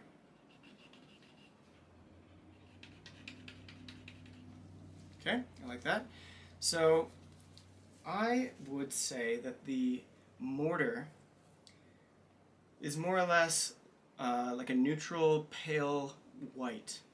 And what is it surrounded by? It's surrounded by red brick, and it's next to green leaves. So white is a low contaminating local color. I'm imagining the light is coming down, it's hitting the green leaves, and it's going into the mortar, tinting them just a little bit green. By adding this green, the bricks are going to appear more red than they currently do. So I'm going to do a little bit of white. I'm actually going to mix it into the brick mixture. I'm at a point where I am not copying my references, but designing. I tried for the first time yesterday designing clouds, and to be honest, I realized I don't know what I'm doing. Well, I would recommend copying from photos, painting clouds over and over and over and over and over again, and then trying to not do all the complexities of painting to make up a cloud. Why don't you just draw one? Light or dark, design the shape, okay? Because it should work as a drawing, as a black and white image, even before it works with color. So figure that out first. And it takes a lot of practice. And most often, artists, myself, and my artist friends, they aren't purely working from imagination. They have access to a window, looking at a cloud and at least having a starting point. Or you can start with,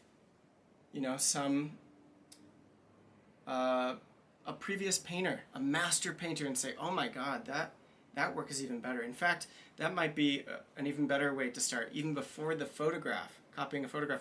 Copy a master painting and get to know how they simplified a scene. It is very useful. This is why I would advise taking classes with people, is seeing how an artist looks at a reference and simplifies it. Because it's our job to find just the essentials for the scene, right? But you will get better at it. Just keep going. Okay, so I'm getting white, my brick color, a little bit of this cad lemon, and I am just worried about the forward-facing plane, maybe a little raw umber. This cad lemon, being lemon, it's a cool yellow, which is going to lean towards green, which is exactly what we want. I could even grab a little bit of this sap green.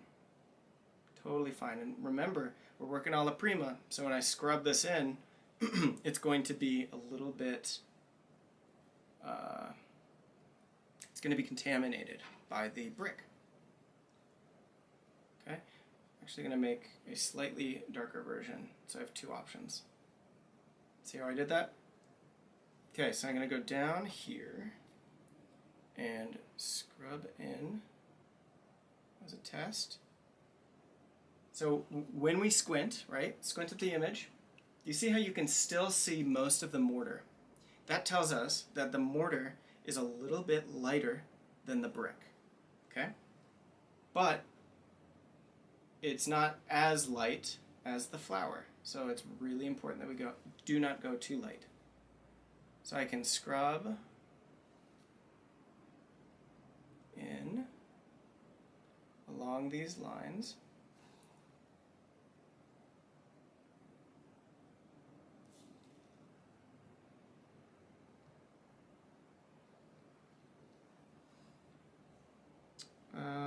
I should have said I was working in charcoal, which gives me even less excuses when I will be taking classes with you. Awesome, yeah, we'd love to have you, man. And I mean, don't underestimate what you're trying to do. Inventing anything, even with charcoal, very, very tough. You could even, if you find that the charcoal is a little too messy, do just graphite, right? When I say just, oh my God, this is so funny. So while I was at Stephen Bauman's place, someone said, are you gonna just draw tonight? And if you know Stephen Bauman, like, that is his thing, right? It is a complete art, and I love drawing so much. I really appreciate drawing, but that's like a little pet peeve of his. So when I say just use pencil, you're using pencil. You're still creating art. Don't underestimate how difficult that actually is. Drawing is the hardest part of painting. Usually, if a painting isn't working, it's probably a drawing issue. 90% of the time it's a drawing issue.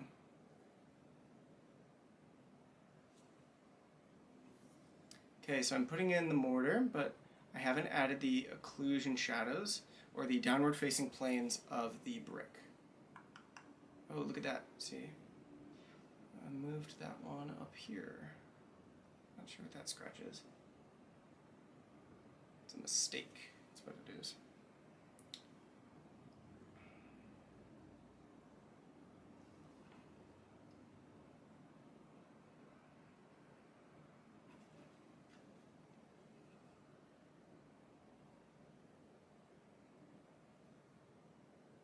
Oh, another thing I haven't brought up, which I should have put in my newsletter. I'm going to have to send out another newsletter in a couple days, so make sure you're subscribed to that. But in about a week, I'm going to have not only a new YouTube video, but a highly edited instructional video on painting a still life of a rug and flowers and a wall, and it's probably one of my personal favorites, one of my coolest paintings, definitely my best instructional video, and that'll be available on my website. And I want to make sure that it is very accessible to people, regardless of funds. So it's going to be very inexpensive for what it is. You know, if you go to like Streamline, art publishing, that stuff, that's where a lot of people have posted their instructional videos. I'm going to have it available just on my website for probably a download or streaming, and it's going to be a fraction of the price. Usually those are like hundreds of dollars for those videos, and I think that's outrageous. My plan is to have a ton of videos for you guys to choose from. So if you just want the one-off instructional video, you can do that, especially if my atelier is full, which I definitely see on the horizon. Because there's only so much one-on-one individual instruction I can do. Because I also got to paint. I'm not a full-time teacher, I'm a full-time painter. But I want to help. Okay, so now I'm going to put in the little occlusion shadow, all the downward-facing planes of the bricks. Yes, I'm mainly drawing in charcoal, but I plan on doing bark plate and graphite soon. Oh, awesome. Definitely do bark plates. Those are really cool, and I'd love to help you on that if you want. Awesome dinner, definitely just cool. Okay, so on the top here, I'm going to put that there.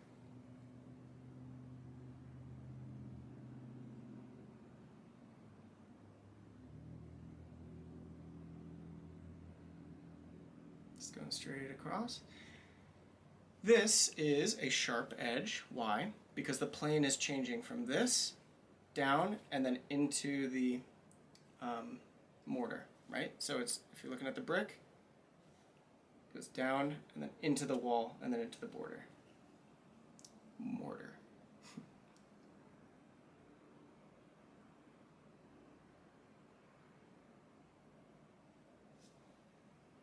Another variation on this, if you're following along, is you can make these bricks a little more varied by poking or adding different local color changes.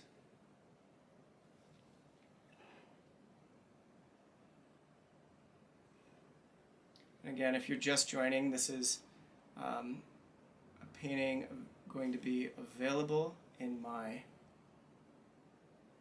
floral painting sale, funding my honeymoon. You can get this painting for $1. Actually, that one already sold, but from $1 to $100, that's it.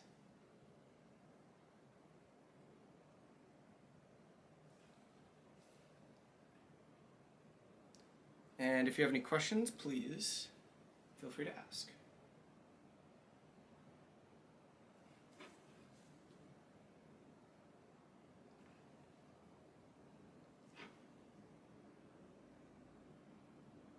So in the instructional video that will be coming out very soon, I go over many more techniques than just this because it's indirect, it's not alla prima.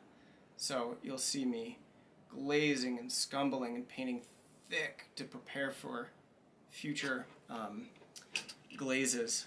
The rug has a physical texture to it. I was painting like individual chunks of knots, like pointilles. Pointilles like Vermeer. Vermeer is one of my all-time favorites. I'm going to back up. Very nice. I like it. I like it. Punch a hole in this leaf.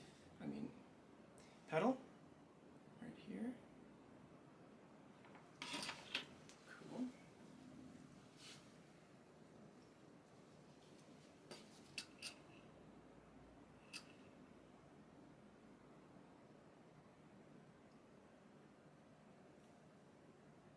So the benefit of painting wet into wet is as you lay down a brush stroke, it kind of just like dissolves into the surroundings. You can get these really nice diffused edges that are a little more tricky, but I have a trick for it, which is in the instructional video,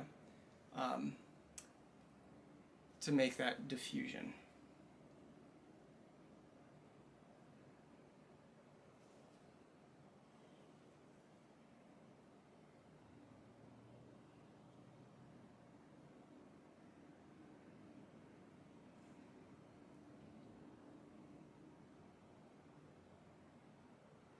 And I would tell you now, but it's just too much to get into. It requires an actual demonstration of that. Not trying to be weird and secretive.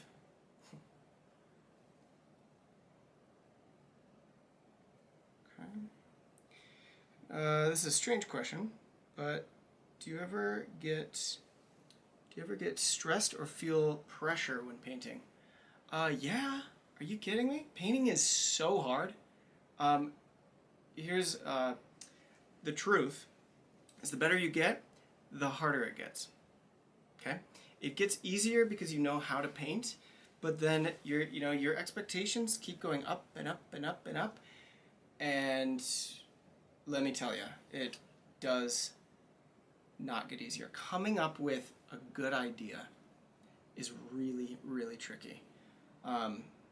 And knowing exactly how to compose something. The hardest thing for me is being able to visualize everything that should happen for the best composition. So much of painting for me is actually sitting and studying the work and asking myself, like, what could change? I know how to change it. If I can visualize it, I can do it. But coming up with the best version of this painting, that's what's hard. That's what's hard.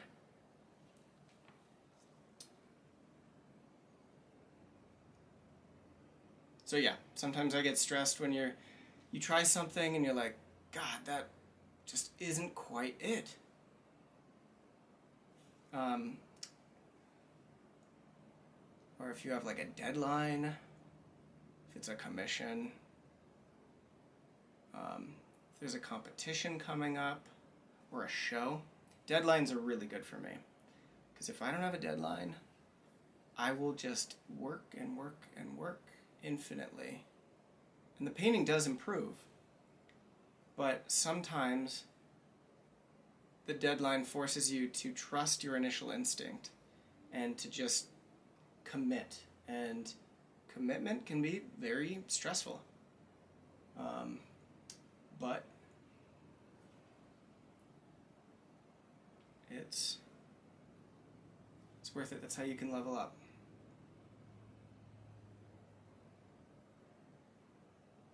A million starts are going to progress you much faster than one long painting.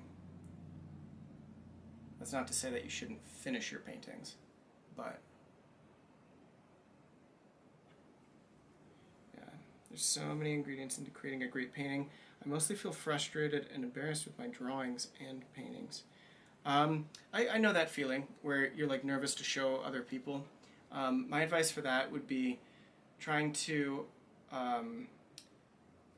find a friend group online or in person where it's like a safe place to grow together. Someone who is of equal skill. It's really nice being able to grow with other people. There's like this amazing camaraderie that could come out of it. A little bit of competition, but it's healthy competition. And yeah, you grow together, and there's everyone has the fundamental belief, at least with my friends, my peers that I've grown with, that we're all in this together. We're all, trying to help each other be the best painters that we can be. Because guess what? You progress a lot faster with that mindset than trying to keep everything to yourself and thinking that you're always right. I've been guilty of that in the past.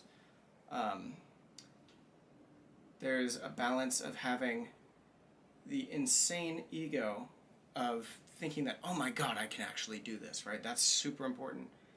Confidence, not ego. But then also realizing, you know what? Maybe my friend does know something more than I do. And I know a little bit more than they do about this aspect of painting or whatever. So what I'm trying to say is find a community to grow with. That's going to help you get used to sharing your work and developing. So with the online atelier, you're going to have access to a social media just for the class, where you have this exact mindset where everyone is posting their works in progress, only what you want to share, and people can comment. I will have options for critiques, but I would prefer if I was the only one actually critiquing, but people can leave comments and emojis and stuff. It's really, really cool. So that'll be live very, very soon. I'm testing out different softwares.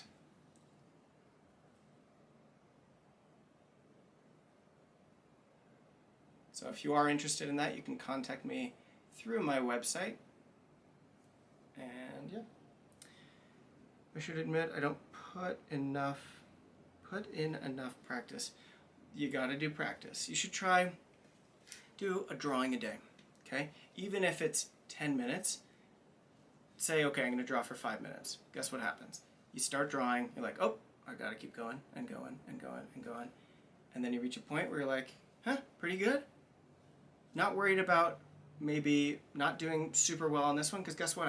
I have tomorrow's drawing. And just do that day after day after day. And that practice totally adds up. I've shared about 8 artworks on IG. Well, that's great. And guess what? You can share on Instagram, or you don't have to. You really don't have to. You could even have like a private account that you only share with a couple people. It's totally cool. There's benefits to sharing, and there are disadvantages. Sharing can bring community to you, but it can also make you self-conscious about sharing, I think for the most part people are... Okay, every artist who's actually competent has gone through all of the intense practice that it took. So I'd say the best artists are usually the most humble and the most willing to help. Very few artists that I've run into in the fine art world are jerks. Very few. And yeah, the art world's small. So unfortunately for the jerks, they it doesn't usually work out for them. Drama. My last portrait in charcoal took,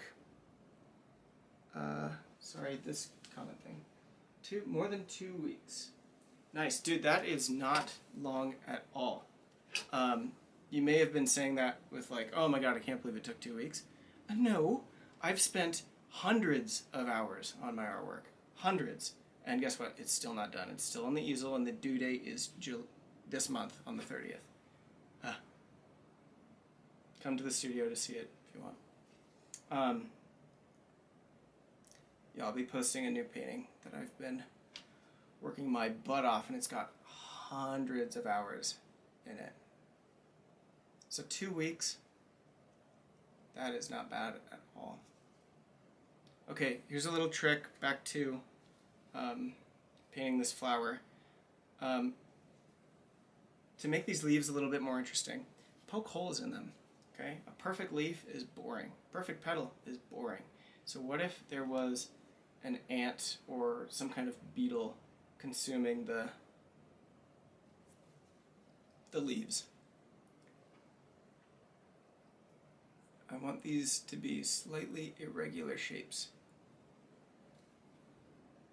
And watching someone else lay down the paint is actually really helpful in understanding how to prevent contamination and, you know, all those other issues. I might put a dot right here. So I lay that down. Smack it.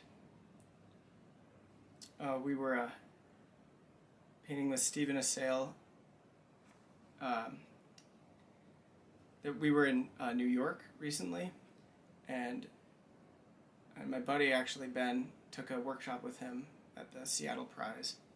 And I guess when he paints, they say, like, or he said that he flings paint. Oh my gosh.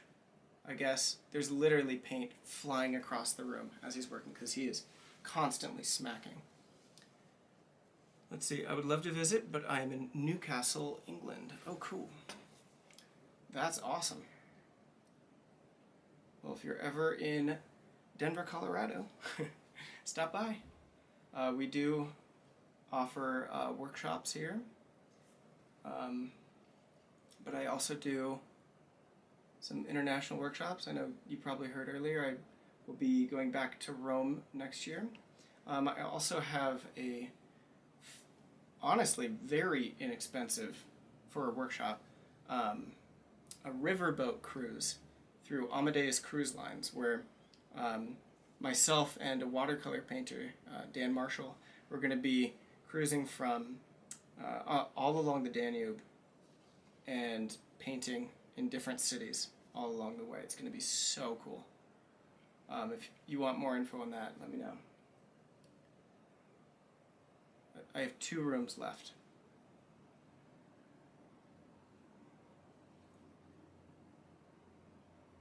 And your food and drink are included in the price for the ticket. Pretty cool. Okay, like that. Is there some effects or things that can't be done alla prima? Absolutely. It is a limitation for certain effects. Working in multiple layers in oil will always have a different physical effect. You won't be able to see it on camera, okay? So what's really interesting is seeing pictures of paintings online and then running into them in person in a gallery or in a museum, and you're like, wait a minute, like this is so much less sophisticated than I thought. It's surprising how different the Instagram experience and, you know, seeing a painting from life actually is.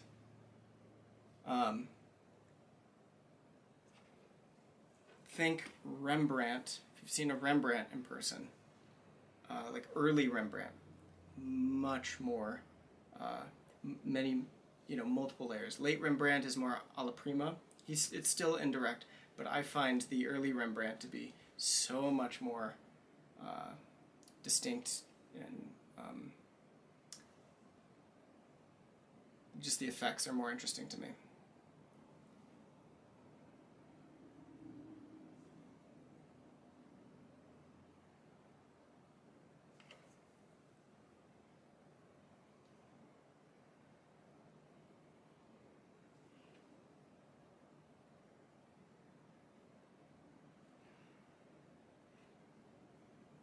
Okay. Thank you for all the questions.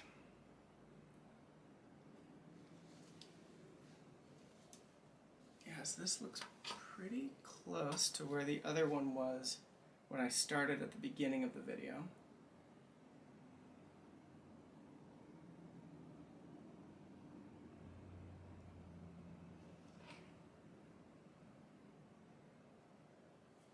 Oops, it needs to be more green.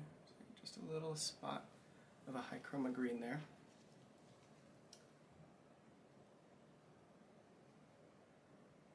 That. Cool. I'm gonna work on this upper guy a little bit.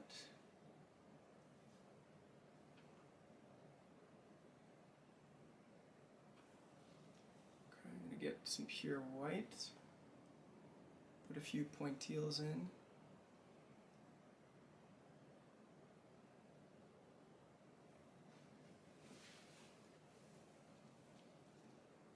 Okay, you can also take the back of your brush and poke into the mortar, and this creates kind of like a dappled texture. Make it a little more irregular. I think that's a good setup for the glaze. Maybe a little lighter up here.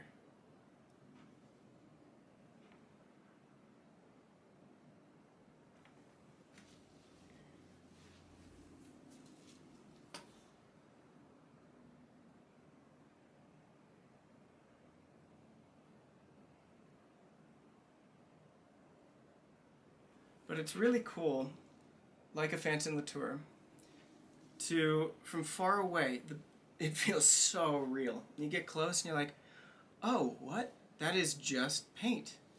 Like that's a fun experience. It's one of many ways to captivate the viewer. You want it to work from way on the other side of the room, and it also needs to work up close. That's very, very important to me. For me, if it falls apart when you get close, it's just such a disappointment.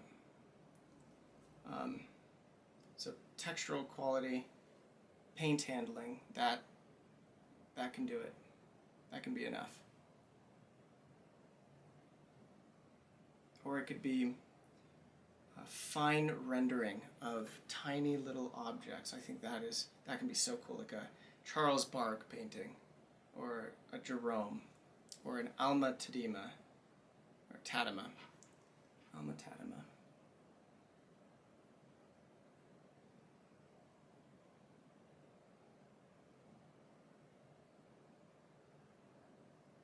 So on each one of those dark marks, there should be a sharp side and a soft side.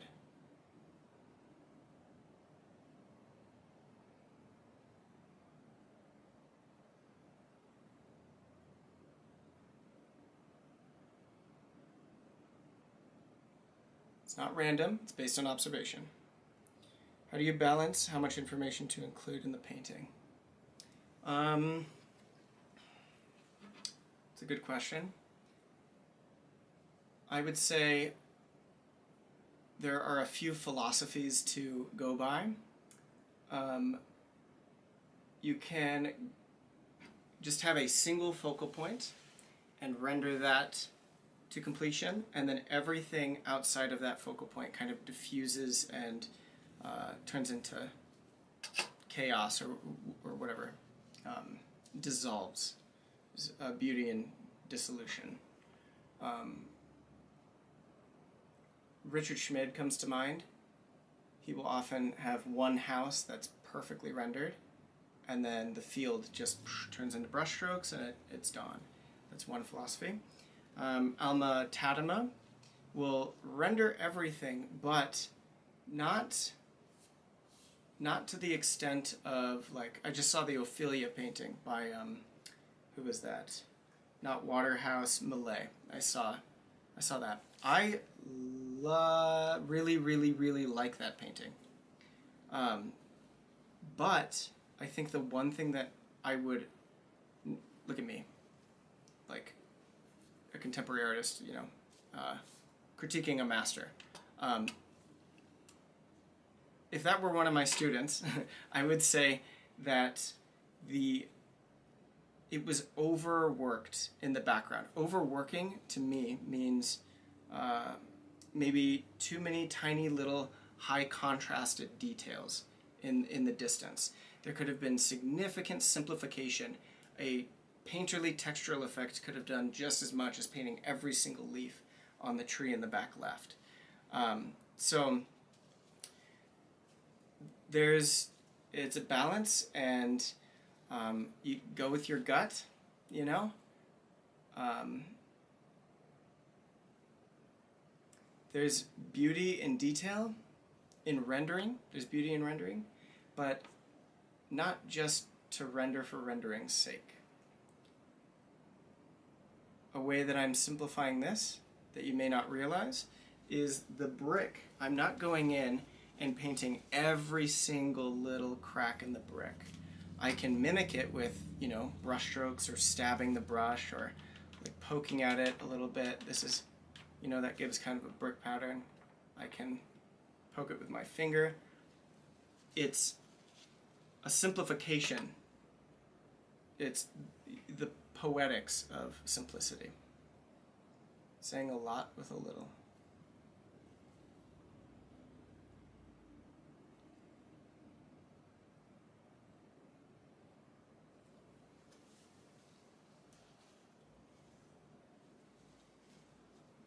Okay, so I think that one is done for this stage. I'm going to let this dry 100%, and then I'm going to come back in and glaze the other half, which is what I did on the other painting. I can hold that up, what I did at the beginning of the session. See how I've created a gradation. Oh, it's a little dark, sorry. Let me turn this up a little bit. So, gradation from light to dark, a few cast shadows. You could be much more specific with, you know, some of these getting a little bit lighter or having gaps in there, and I might play around with that one, because look, see how much lighter I started on this and how much darker the bricks are in the background here? Two completely different effects, compositional effects. This is more about the darks against the light, and this is more about light against the dark, painting the exact same image but in two completely different ways.